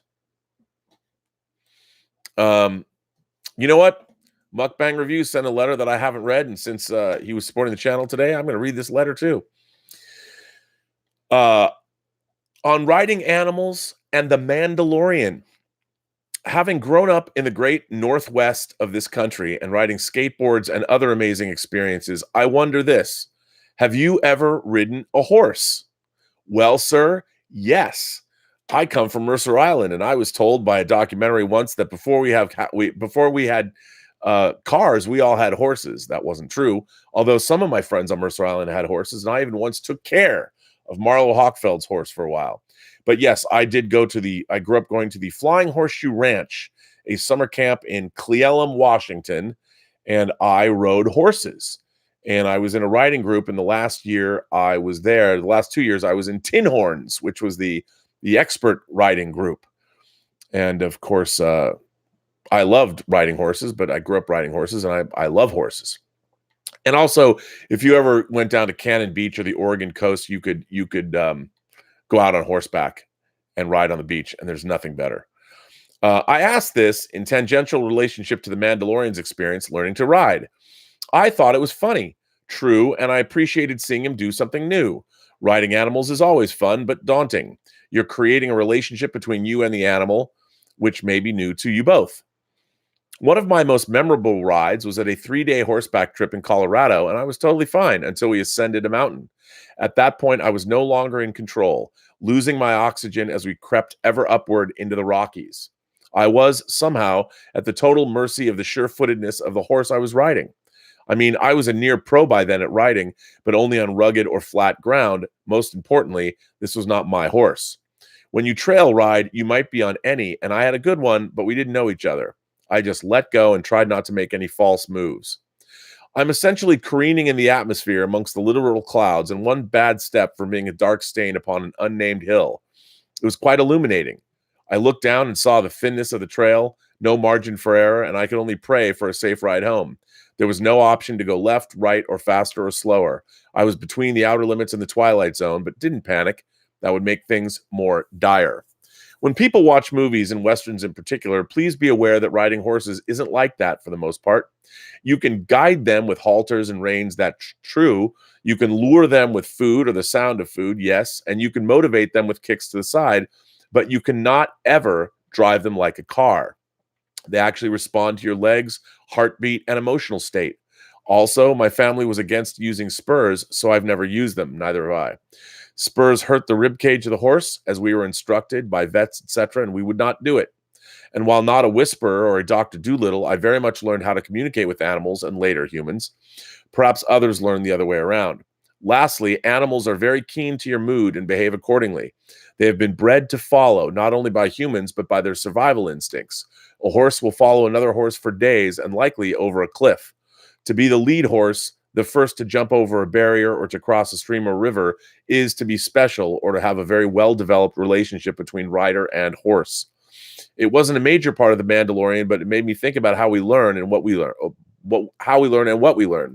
about that which may scare us and also thrill and enthrall us. I want to ride an elephant before I hit the grave. If you've ever ridden an animal, please tell us. You are quite wonderful with dogs, by the way. Be well. Thanks for all of your discussions and expertise and for educating us. Mukbang reviews. Well, Mukbang, thank you for that. Yes, I mean, I honestly believe that one day we are going to figure out that one of the greatest crimes humanity has ever committed is the way we've treated animals. And look, that's not saying everybody has treated animals badly, but I have a theory. There's a reason why animals evolved and adapted and exist on the planet the same way that we do. They're supposed to be here. You know, they're part of the food chain. They're also part of the I guess the nervous system of the planet. If you believe in Gaia theory, the idea that the Earth, the world, is basically a living organism in a way, and everything that's still here, that's developed over millions of years, is supposed to be here. And why we think that it's okay to not treat animals with empathy has always been beyond me. Now, I'm not saying that, look, you got to protect yourself against predators and things like that, but they have a right to be here as much as we do. And this idea that we should have dominance over animals, I think, is rather silly. And I think the way that we've treated animals, that I don't understand. One of the things that I can't stand about the Trump administration is the lack of protection. Why would you take away protections of wildlife and allow preserved areas, whether it's national parks, allow drilling to be acceptable on certain? It's because we really don't know. You know, we really don't know the long-term effects of losing species. I mean, we can see it obviously over the millions of years of the fossil record, but how that affects us, when I see the kind of poaching that goes on in Africa, I mean, who knows whether you believe in the butterfly effect or something? I don't know, but I think anybody who's ever lived with animals, I never owned dogs. I grew up with cats, but I knew that cats were empathetic. Anybody who's ever had animals, you know, like our dogs, Gilbert and Tallulah, they're very smart. Gilbert is a very smart dog.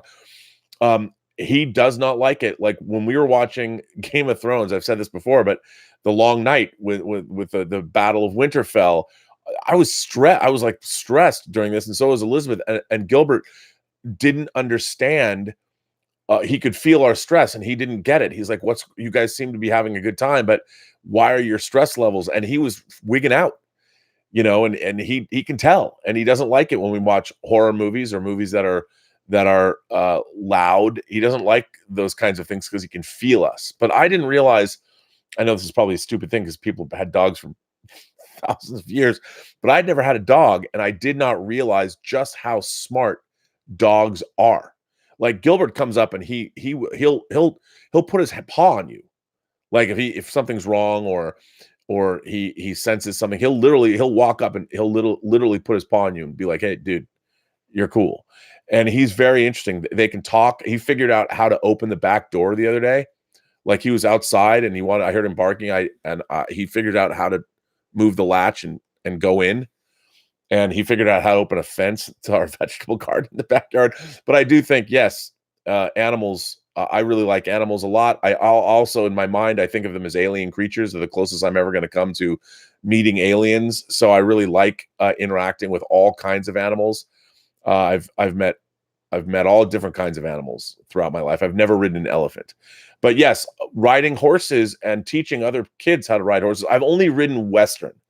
I've never ridden English, but I can saddle a horse. And yeah, I really liked going to that camp. I used to go to YMCA's Camp Rockila. My mom was really big on summer camps, and I'm happy she was. And so we went to Camp Rockila for a couple of years, but I want to say when I was like 9 or 10, she started sending us to the Flying Horseshoe Ranch, and you could go there for 2 weeks at a time or a month, and you'd ride horses every day.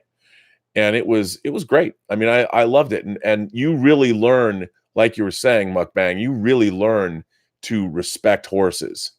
I mean, because they're big animals, and that you can't not be aware being around a horse. You have to be aware, and it really teaches you a lot of respect. And I think I wish more people would have that experience, because it is a great one.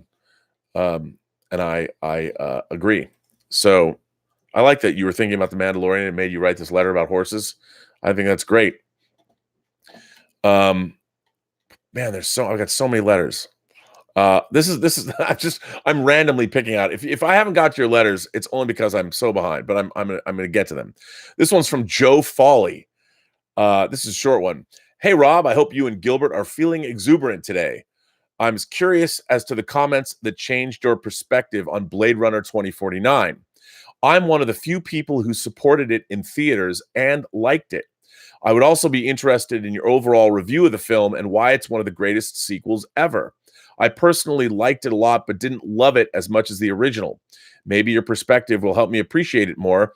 Thank you for all that you do. Joe F. P.S. I love the term imagination connoisseur, and I'm proud to be a part of the Post-Geek Singularity community.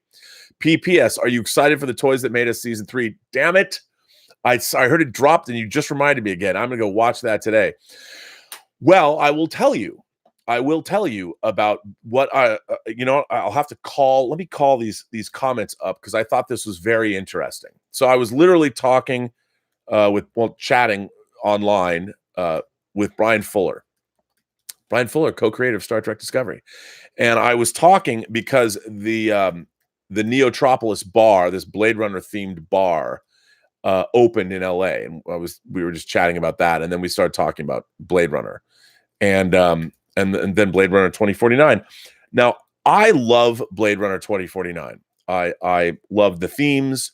I love the movie. I love pretty much everything about it. But I never considered it. Let me call this up. I'm trying to call it up. If I can find what. Let me see.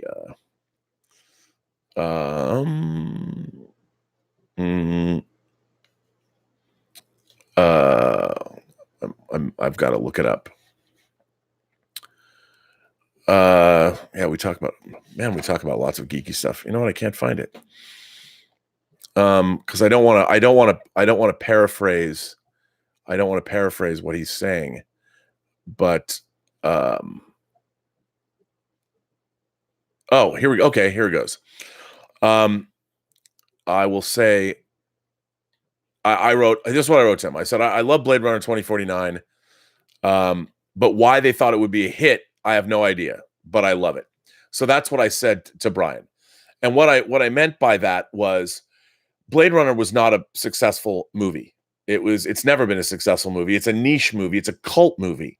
But we in Hollywood, everybody who works in the industry, revere Blade Runner. And I don't think Blade Runner is a particularly good movie, but it is an astonishing vision.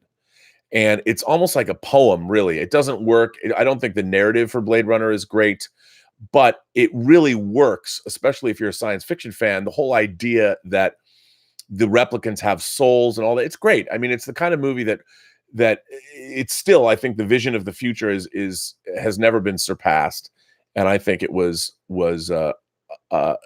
a wonderful movie for what it is. I don't think it's a particularly great movie, but it's a singular vision, and I think it exists in its own sort of world. And I think Blade Runner is a movie that's sort of beyond criticism, because if you try criticizing it, it misses what the movie does, and the movie casts a spell. And I think it's a wonderful movie for that reason.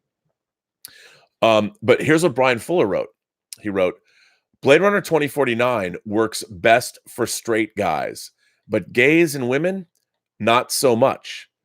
And then he goes on, all of the female characters are really bad. Love is an assassin who kills other women for men when they can't have babies. Joy is just a fleshlight. And the cop is a man in a woman's body down to sexually harassing subordinates. I forgot what movie I was watching, and when I saw it, I was at the premiere. The detective beats were just right out of a TV show like Bones, every one of them. Down to the professionals not seeing a clue, but the protagonist points at it about 10 seconds after they show it to the audience. I found it interminably boring, just what we needed, another movie made by straight men for straight men about straight men. And I thought that was a really interesting take for Blade Runner 2049. And I have to say, I don't disagree, but I'm a straight man, and that movie really did work for me. And while I didn't look at it in those terms, I can't say that Brian Fuller was wrong about what he thought of Blade Runner 2049. But I thought the movie really, really worked. I mean, the idea, look, you're dealing with procreation, and you're dealing with artificial life can then procreate. And if that's the case, then replicants are no longer replicants. The revolution that they're looking for, the liberation that they're looking for, is real. I mean, I thought the same. It was very compelling to me that Cylons were able to procreate with humans, because if they can, are they really machines anymore? And I think that question is really interesting. And while maybe Blade Runner 2049 could be a little bit clunky, I was captivated by it. I liked the ideas behind it. And, I don't necessarily see, I didn't see Joy as being a female assassin that was killing women for not being able to have babies, although that is a legit reading. I think that it could have just as easily been a male assassin, but I don't necessarily, I understand where Brian's coming from, and that reading of the film is perfectly valid, but I still love the movie, and I didn't see it that way at all. And sure, the movie it is a little obvious, and the meaning of it, it's not exactly this great revelation, but I thought as a continuation of the world of Blade Runner and the themes that Blade Runner touched on are quite good. And I think, look, if we're ever able to create artificial life, these are things that we are going to have to grapple with. I mean, we can't grapple with these ideas if we're having conversations today. The divide between the Republicans and the Democrats in the United States is they can barely get into a room and agree on anything. And how are we going to be able to deal with these very real debates about bioethics that we're not even having yet? We don't even know. There are things that we're going to deal with that we don't even know what they are yet. David Cronenberg wrote a feature-length script that I have that I love, that I dearly wish he would have made into a film. He made a short film called Crimes of the Future, but he wrote a screenplay called Crimes of the Future that was about a police division that went after criminals that were doing things that had yet to be classified as crimes. Stuff on the cutting edge of technology, a lot of bioethics, and it was a very weird script, because in the script, in the story, human beings are starting to spontaneously generate new organs. This is so Cronenbergian. New organs, and sometimes in the script, so human beings are generating these new organs, and there are these performance artists that are either the people that are growing the organs inside them they're performance artists who do surgeries in front of a mass audience, and they take out these organs that are growing in people, and they're showing them, and they put them on display. And of course, these performances they haven't been classified as illegal yet, because nobody is dealing with them. They don't really know. They're all underground now, and it's about a cop who's also spontaneously generating new organs, and he goes undercover in this group, and it goes from there. But I love this movie, and I love the script, and I wish it would get made, but it dealt with those kinds of things. And yeah. But you know, what are we going to do? It's going to be interesting to see how we deal with all of these things as we move through life. And I think Blade Runner 2049 and Blade Runner and Battlestar Galactica or Ex Machina. I mean, and it comes down to how are we going to treat how we treat people and how we treat artificial intelligence and how we treat animals. What does it say about us? You know, it's that's why I like Blade Runner 2049, because it really makes you think. It makes you think. Here's another letter from, well, first of all, let me see. As I've completely got sidetracked. I'm doing 10 different things now. Excuse me. Let's see. Roberto Suarez says The Mandalorian feels like a live action Samurai Jack. You know what? Somebody said that to me earlier, and I totally agree with you. It does feel like a live action Samurai Jack. And I think one of the things about The Mandalorian is once we sort of settle in, and if that's what it's going to be, I think that's pretty cool, because whatever anybody thought, The Mandalorian is a different kind of a show than I thought we were getting. The fact that it barely has any dialogue, it's for the first hours of the show here. The first hour is very sparse. You've barely heard the Mandalorian speak, and it's kind of interesting. I mean, it feels like you're watching Samurai Jack, like an animated show that's in live action. I don't think that's an accident. It's going to be interesting to see where it goes. I don't know. Mukbang Review says, I appreciate Mark C's comments, but his attacks on Campy are thoughtless, unwarranted, and should not be hosted here. Well, Mukbang, I don't think he was being, look, I love John. Obviously, I'm on a show with him, and I wouldn't attack him. I think that, look, both John and I, we catch a lot of flack about things that we say. And I don't think that Mark C is a watcher of the John Campea show. And he watches John's show for a reason, but I do think sometimes we should be taken to task for the things that we say. I mean, hell, I've been on the show with John earlier. I started the show by talking about profit, and I wanted to say to John yesterday, whenever it was, or maybe it was the day before, I'm like, no, this question about Avengers Endgame, just because it grossed as much money as it grossed, does not mean it's more profitable than the Joker. I got that point in. But I think that the real point in terms of what is profitability when it comes to a product that's been marketed and made isn't necessarily just because something outgrosses it doesn't mean that thing that outgrossed it is more. The Avengers Endgame is not more profitable than the Joker is, because it costs a lot more money to make, and it would have to, and for its relatively low cost, the Joker outgrossed it on a percentage basis. But so, I would never read something that I thought was really attacking John, but I say things, and John has said things that people get really mad about, and then they call us on it. I get in a lot of arguments with people about things that I said, but I appreciate your concern for that. I will pass that along to John. I'm sure he'll appreciate hearing that. And perhaps I'm wrong about that, but yeah, I mean, look, to go online and to talk, I mean, I think about how much I've spoken on this channel. It's amazing that I haven't gotten into more fights with people than I do, but I try and keep things relatively positive, because why not? I mean, we're supposed to be having fun. My man James Wallace is back, and this is interesting. James Wallace says, "Hi, Rob. First, I'm going to state that I respect aspects about George Lucas. Personally, I feel he is more of an innovator than a filmmaker. Without him, films wouldn't be where they are today due to his push for new technologies and special effects. Star Wars, or A New Hope, I still have trouble calling it that title since the film was referred to as just Star Wars when I was a kid, worked despite him. Same can be said of Empire Strikes Back. In those days, he listened to his friends. The Crawl was Brian De Palma's idea. His friends Willard Huyck and Gloria Katz revised the script. His wife and a couple of other editors famously rebuilt the structure of the film in post. Now, right here, all good filmmakers are fine taking advice from others if the idea is good and helps your project, and you as a storyteller to make correct choices.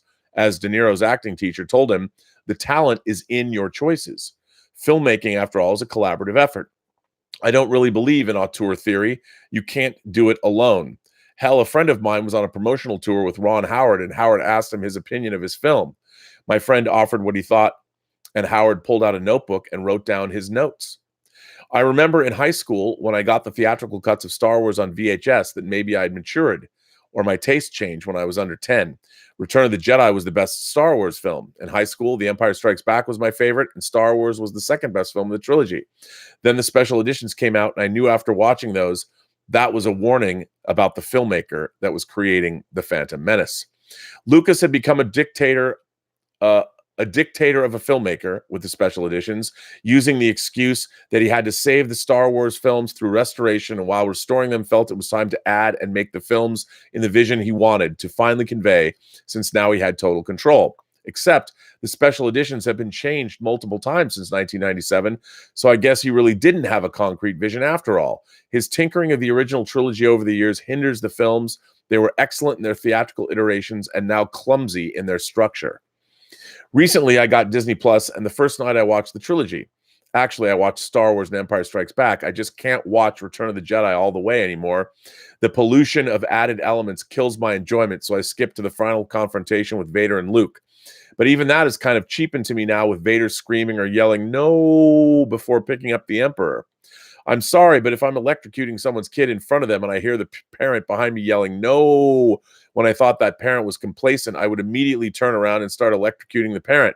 That's the problem. These changes, they go against logic. You're a decent human being, Jabba, even though Jabba isn't human. I know the original Jabba was human, but still. Now what I'm about to say will be controversial to the Post-Geek Singularity.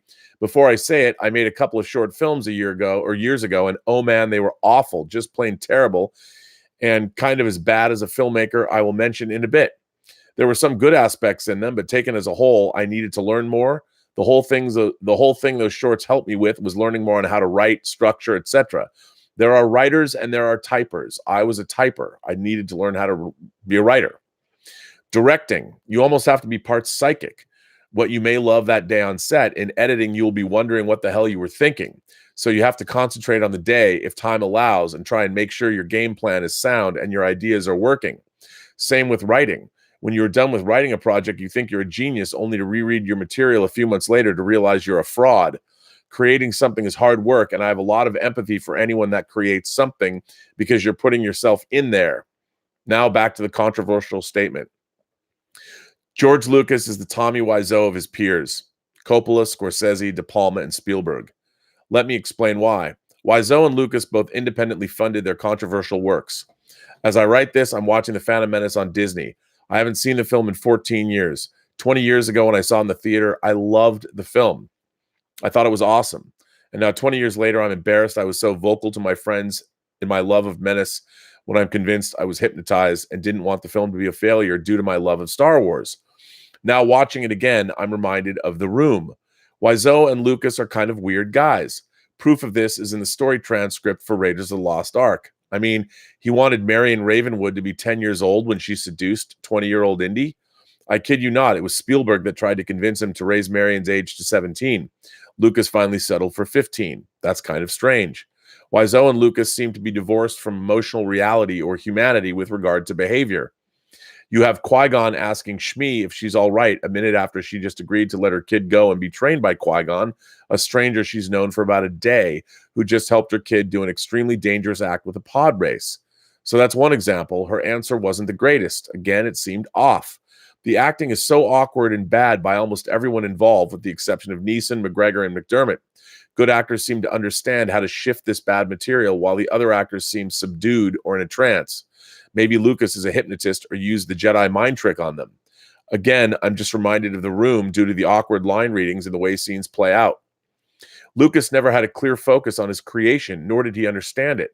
For example, is it Han rhyming with ham or with an N, or is it Han? For example, is it Han rhyming with ham or an N as it is Han? Listen to Lucas in interviews and he pronounces it as Han rhyming with ham. Han with an N. He says Vader was a heavy and not really the villain. Perhaps that is true to a point. The Force is all over the place. He told Lawrence Kasdan that it was like yoga. Anyone could do it. Fast forward 16 years and now we have midi-chlorians. The reason for it was part of a reshoot that he added this controversial element to the Force.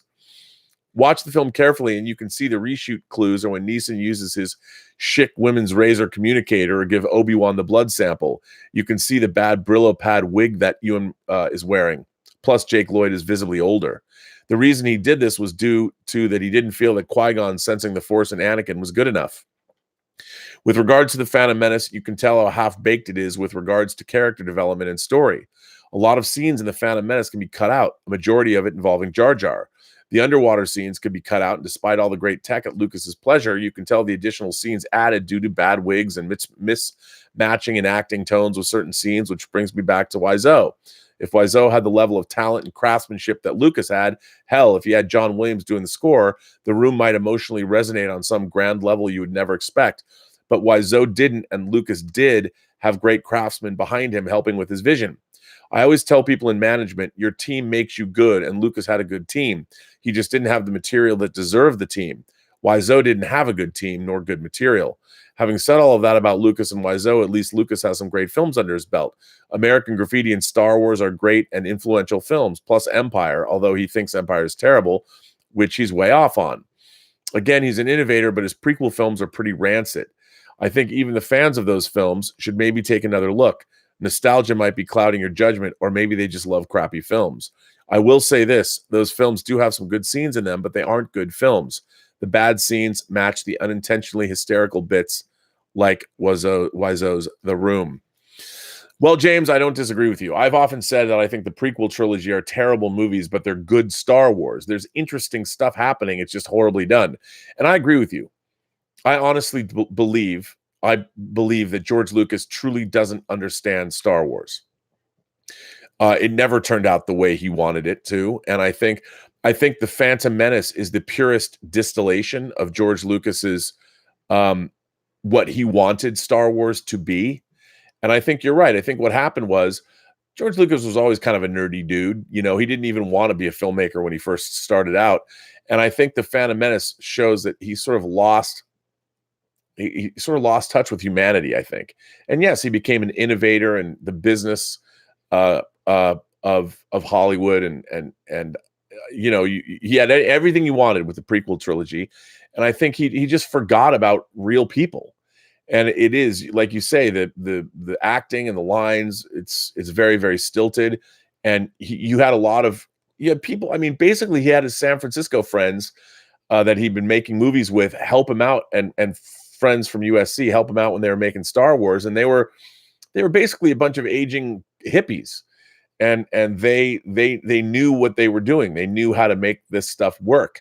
And I think that George Lucas really didn't. And if you read Rinsler's books, The Making of Star Wars, the coffee table books, The Making of Star Wars, The Making of Empire, and The Making of Jedi, you really see a lot of that.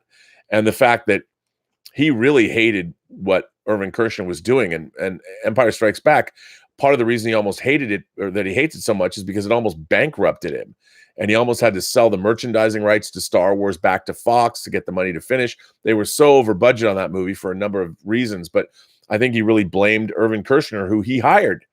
And I think Irvin Kershner, Empire is as good as it is despite George Lucas. You got to read those books if you like Star Wars. But I don't disagree with you. I don't think George Lucas is a talentless hack by any stretch of the imagination. I love THX 1138, and I love American Graffiti because George Lucas really lived those things. And THX 1138 is so weird and stylized and takes place in that future dystopia. You can't tell that it's not it doesn't matter if it's weird. I think one of the biggest problems, the difference between the Star Wars movies, and I don't think people talk about this enough, is that, as I've said before on the show, in my own estimation, Star Wars is a movie about blue-collared people. Not blue-collared, but blue-collar folks, you know, salt-of-the-earth types, working men. Luke's a farmer, Han's basically a truck driver, Obi-Wan Kenobi's a war vet, and these are everyday workaday guys. I mean, Obi-Wan used to be a Jedi, but when you look at the new Star Wars films, I mean, not the sequels, but you look at the prequel trilogy, it's all about aristocrats and Jedis, and there's nobody I mean, Anakin's supposed to be this normal kid, but nothing that ever comes out of his mouth sounds genuine. You don't identify with him as being a real person at all. And I think if Anakin was more like Luke and like he was played more like Mark Hamill, like played him, I think people would like the prequel trilogies a lot more. But I think George Lucas was just removed from being a human being for so long because he was so successful and so famous. And can you imagine being George Lucas? Like you could never go anywhere without being stopped. I mean, probably more so than if ever there was a director that was probably recognizable to everybody. Everyone knows George Lucas, I think. I can't imagine what it would be like to be him if you wanted to go to a movie or wanted to go, I don't know, into a 7-Eleven for a Slurpee. I don't know. But yeah, I don't disagree. I don't disagree with your assessment of Lucas at all. Now, this is on the same lines. Ian Samuels wrote in a letter, and I like this.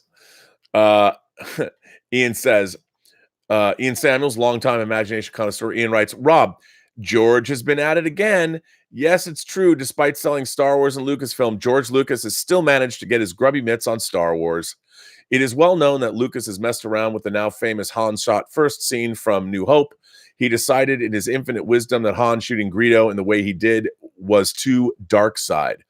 No, George, do you not even understand your own characters? Han is a hard ass and is not going to take crap from anyone. But no, in George's vision, Han is a soft ass. So he had Greedo shooting first. Then he had a very odd CG movement of Han's head, as we are supposed to believe he's dodged Greedo's shot. It looks awful, but now there is a version on Disney Plus, and George has changed it again. And he added one thing. Just before Han and Greedo shoot at the same time, you get this weird CGI Han head jerk. Greedo insults Han, perhaps giving Han a reason to shoot, but Greedo says, McClunky. What the hell, George? What the hell is McClunky? Well, according to George, this is a change he made in 2010, which makes no sense because it does not appear on the 2011 special edition Blu-ray release. He also claims that it is something Sebulba says to young Anakin in Phantom Menace. Like many things that George does, it makes no sense, and it makes a scene that worked in the original even worse with every change he has made to it. I talked about this earlier on the show, and you're absolutely right, Ian. I mean, if you need to see something that shows that George Lucas is a little out of step, it's that. It's this ongoing, the Han shooting, that whole scene makes no sense, and as I said, it really diminishes and demeans Han's character, and that's problematic. That's not good. It's not good filmmaking by any stretch of the imagination. It's and I don't know why it's there. Dan V900 is here. He says, when it comes to the best Star Wars content since Disney bought it, I would say it's the Lost Stars novel and Jedi Fallen Order with those stories. That's interesting. I have not read the Lost Stars novel, and of course I haven't played Jedi Fallen Order, but I want to, and everybody seems to think that Fallen Order is really, really good. That's a different kind of a Star Wars game, so I will check that out. And look, I read licensed or fiction. I mean, I don't look at it as marketing. I think, having loved Star Wars and Star Trek books, I read Splinter of the Mind's Eye when it first came out. I loved it. I read the Han Solo and Lando Calrissian trilogies. Lando Calrissian and the Mind Harp of Sharu. The Flame Wind of Ocean. Yeah, I like all that stuff. So I will read. I've heard that before too. So maybe I will have to check out that book. Let's see. This one is another Godfather question. Roberto Suarez writes in and says, Dear Rob, your recent discussion on the Godfather movies triggered an old memory of my own godfather. Like you, he's a collector at heart and a lover of music and movies. I remember visiting him at his home in the early 1980s and marveling at all of his hi-fi media equipment and his record movie collection. Among those movies, he had a 3-volume VHS version of The Godfather 1 and 2. I vividly remember it coming packaged in an oversized faux leather slipcase with the Godfather title and logo embossed in golden ink. If I remember correctly, this was a special edition of the films with additional footage not released theatrically and re-edited in chronological order. You remember that correctly. It began with Vito's life in Italy and then transitioned through the film's events in order through Michael's rise to power in The Godfather Part 2. Are you aware of such a version of The Godfather existing in the past, or am I just crazy thinking? A part of me can't imagine why Coppola would re-edit his masterpiece in such a way, since part of what makes The Godfather 2 so compelling is watching the parallels in Vito and Michael's stories developing across different time periods.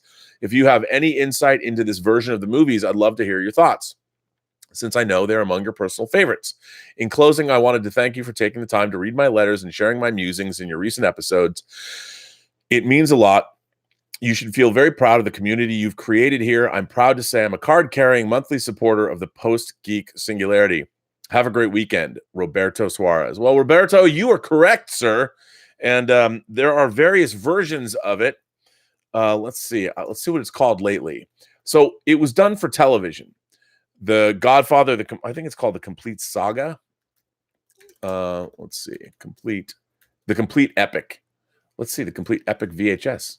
So that must be what you had. So yes, there's if you look at it, look it up. The Godfather, the Complete Epic is they've got many different versions of it. You can get it on I believe they put it out recently on Blu-ray. Now it is, like you said, it is cut in chronological order. There's also deleted scenes that are incorporated. There's more stuff of young Vito and young Clemenza, for instance, in New York. And I've watched it twice. I mean, I love Godfather 1 and 2. They're, as I've said, I think they're my favorite movies of all time. But I don't think, as you pointed out, they work nearly as well. It's interesting to watch with more deleted. The more the deleted stuff, it works better. But I really like the transitions in Godfather 2 between what Vito's going through during his own rise to power, and then comparing and contrasting with Michael. I thought that was really innovative and really interesting. And I don't think it works nearly as well when you're watching it in chronological order, because there is something mythic about jumping between time periods. But yes, that's existed for a long time, and it's I think it's come out on every different vision or different version of home media. It's interesting. They've got lots of different versions, like the Complete Epic, the vintage antique collectibles. They're selling one on VHS for $225. But yeah, you can get it. It's Godfather, the Complete Epic. You're not crazy, and that's what you saw at your Godfather's house. The Godfather who had the Godfather. Ooh, I like this. This is a letter from Jeffrey Mao. I like this letter. Greetings, Rob. Oh, wait a minute. You know what? I already read this letter. This letter is all about CGI ruining storytelling. I did read that letter. So, you know what? Heck, why not read it again? I like this letter. I want to talk about the subject. Greetings, Rob. A recent letter from, I believe, Amir B. talked about how today's CGI-laden blockbusters may end up being less well-remembered than films from the pre-CGI era, such as Apocalypse Now. As usual, it got me thinking about the use of visual effects in films, not just CGI, but all manner of visual effects techniques and methods. Its appropriateness and when to not use it. This subject could literally span multiple letters covering all the different aspects of VFX. I fondly remember reading Cinefex magazine. No, I guess I haven't read this letter. Back in the day and before the internet. And that was about the only way to get the details of how they did that. For this letter, I thought I would focus on miniatures and models, something I know that is near and dear to just about every imagination connoisseur's heart. Who hasn't thought about making a movie with their toy soldiers and tanks and planes? I'm sure some of us have, and there's a lucky few who got to do it for a living. I've been thinking about this while watching the Criterion Collection's Godzilla Showa era set. Now, sure, obviously, some of the model and miniature work is incredibly dated and goofy looking nowadays, but there are some isolated shots and scenes that are quite amazing. Like, for example, in one of the Mecha Godzilla films where Godzilla is walking through a plant and it's on fire, and I'll be damned if the fire wasn't basically right on top of him. The work with the Mothra larva crawling around was always pretty amazing given the time period. I felt that the scenes in the air involving flying kaiju and Ghidorah, Rodan, and Mothra were always their weakest spots. Given the technical limitations, they pretty much could only have Rodan and Mothra flapping their wings at Godzilla and trying to knock him over with the generated wind. Also, the cuts to close-ups on Godzilla and Rodan's heads during their fight in Ghidorah, the three-headed monster, made it pretty obvious that these were some kind of puppets. Sadly, model and miniature use is disappearing from the VFX toolbox in lieu of computer-generated imaging. Part of the reason why is cost. While physical models are still While physical models are still made, they're mostly just scanned into the computer and then used virtually. Model work also has many limitations in the sense that while you can miniaturize objects, you can't do the same for physics or air or water or fire. Now, this is where you can combine CGI and model miniature work quite cleverly. Our goal is that regardless of how much CGI we use, we still have a photographed element as a plate, as you call it, somewhere in the final frame. Take the model ships in a Godzilla movie. The problem is that waves on the water are full size, and therefore you have no verisimilitude because the waves are too big and the ship is moving through the water too easily. You could shoot the model ship practically in CGI in the water because your computers are powerful enough now to accurately model water. If the ship catches on fire from, say, Godzilla's atomic breath, you can size the flames properly, and better yet, not burn up your model. In the scenes where tanks shoot at Godzilla, it's clear they're radio-controlled toys as they bounce and move around too lightly. I can use CGI to add mass to the tanks and also to miniaturize the effects of the dirt that it kicks up as it moves. I know that they used to film some scenes at a higher frame rate and then slow it down on projection to give the effect of increased mass, but that doesn't completely solve the physics problem. With planes, I can use CGI to add in the exhaust from the engines, the heat distortion, battle damage, etc. If I have X number of planes or tanks in a scene, I shoot my one model for each, then composite them all in. With regard to air, interestingly enough, I feel that it has a big effect on why oftentimes models and miniatures don't look right. We all know how something looks to our eye over a distance and by extension through a camera lens. The further away something is, the more it is distorted by the air in between. Hey, buddy. Wow,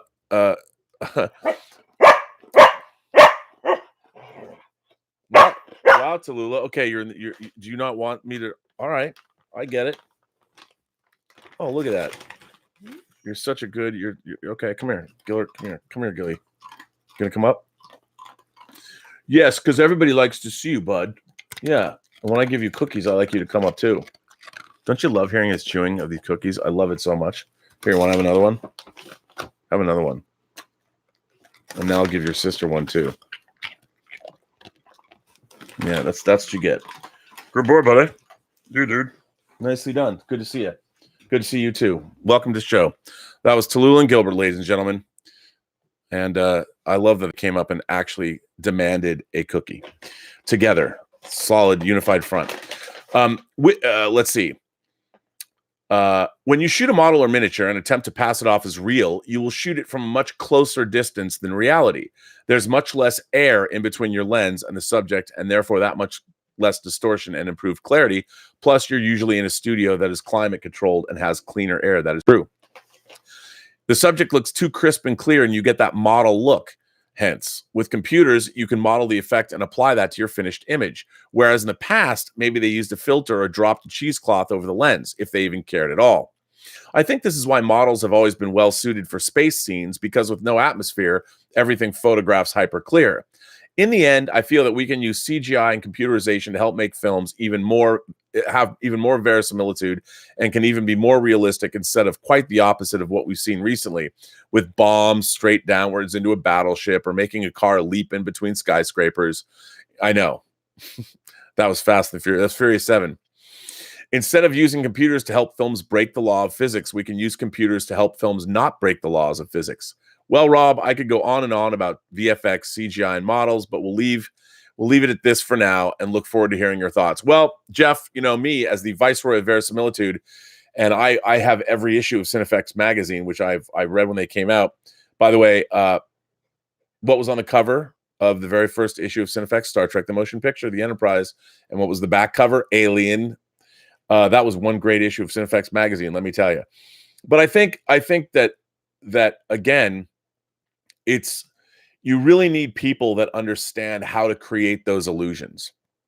And I think, even when I was a kid, when I was 9 years old, as much as I love Logan's Run, and I still love Logan's Run, the opening of the domed city, and when you get into the domed city, it's a miniature. I mean, the water, and it never looked believable to me, even when I was 9. I loved it because I loved models. I would look at, to this day, like Hans Gruber. Oh, That's beautiful. I used to love to build models when I was a boy. I still do. And I love miniature work, so it doesn't bother me. I just love seeing. That's one of the things I love about Godzilla movies. That when they use those saber jets. But it bums me out. And I think one of the real problems is it is really hard to create convincing visual effects, even with CGI. Like, I haven't seen Midway yet. I mean, I'm going to see it eventually. I don't know if I'm going to roll out to the theaters and go see it, but I'm going to go see Jojo Rabbit today. But I don't know if I'll catch up with Midway. But I loved movies like Tora and the original Midway when they would use this miniature work and those, but they used real planes and even the trailers for Midway, I'd never seen that many planes in the sky. It didn't strike me as being realistic enough, but it really depends how you design your shots. It's all about where you put the camera, where do you put the virtual camera, and it's an art form. Great visual effects are not easy to achieve, and I think it's one of the great arts of cinema. I still think I go back and I look at Starship Troopers, the combination of live action and computer generated creatures, and the way they mixed model work and CG work. I still think Starship Troopers, it holds up beautifully. And I think you're right. I don't know how it's all going to hold up. I mean, obviously, you go back and I talk about Jason the Argonauts. You look at the skeleton battle. You know that those are stop motion skeletons, and they do. To me, though, there's a charm about them, and obviously they're not convincing anymore. At the time, they were. When people saw the original King Kong, they were convinced because they'd never seen things like that. But as obviously as technology has progressed, visual effects become outdated very, very quickly. I mean, it's really interesting to me, going back with Terminator Dark Fate, there was a lot of clips, and I watched a lot of reviews that used clips from Terminator 2. And to me, what's interesting about the transformations in, say, Terminator 2, as much as they were groundbreaking at the time, they don't look realistic to me anymore because there's not enough physicality to the transformations of the T-1000. You can tell you're watching CG, obviously, but it was the first time they were doing things like that. And I remember people thinking, oh my God, it's amazing. But you look at it now and the physicality of it all, it doesn't really, sometimes it works. But a lot of the time it just, when he's transforming, it suddenly loses that verisimilitude. It's hard to do. It's hard to do, but you're absolutely right. And that was a good letter. I did enjoy reading your letter there. That was good. Let's see, man. I can barely speak. I'm like, wow, this chat has gone on over 2 hours. Well, then you know what I think I'm going to do? Because I can barely speak, I'm going to bring this chat to an end. So I want to thank all of you for joining me, you imagination connoisseurs, you members of the Post-Geek Singularity community. Thanks for being there. Thank you for bringing my channel up to 1 million views yesterday. I can't believe I've had 1 million views. This has kind of been a rambling chat, but I want to thank you for joining me. And I want to thank my moderators, of course, the Honorable Mayor Mike Bodden of Riverdale, Iowa, the House Builder, Greg Smith, the former police detective, Detective Jim, the Sheriff of Nottingham, Terry. I want to thank our new moderators, Jordy Lyons, and of course, Lewis Yu. And they do a great job, and they make this just a more wonderful place to be. But most of all, I want to thank you guys for the continued support of the channel and sending me letters and going to the website. The website's been blowing up, by the way. Go to the Burnettwork.net if you haven't been there. Most of the letters I read are up there. There's a lot of letters I haven't read that are up there. And remember, this chat is brought to you by Lucky Tiger Men's grooming products for those men who want to look good and feel great. And I'm giving away Lucky Tiger, a bottle of Lucky Tiger. I think the drawing, I don't know if it ends Sunday, but if you go to the website and you just make a comment on anything, you're put in, your name goes into the random drawing for a bottle of Lucky Tiger head to tail body wash. And I really like it. I think it's delightful. It has a light citrusy smell, and people enjoy it, and it's not too overbearing. And I'm going to give one away, one a week away to everybody until the 300th episode of Robservations. So all you have to do is just go on the website and comment, or post something. Post a 3-word review, or send us something for the Imagination Connoisseur Gallery. And there you go. I know it's not a PlayStation 4 or something like that other channels give away, but hey, it's what I can give away now. So that brings me to an end of this the 277th episode of Robservations, a show about something. I'm your host, the Viceroy of Verisimilitude, the Master of Fun and Wonder, and the existential Mr. Rogers, Robert Meyer Burnett, and I will bid you farewell today. And remember, every person you meet has a story to tell you have yet to hear. All you have to do is listen. And also, if you like these chats, please hit like and please hit subscribe and all that good stuff, because YouTube's changing its analytics and we can all use that. And I will now say, finally, have a better day, and I'll see you tomorrow.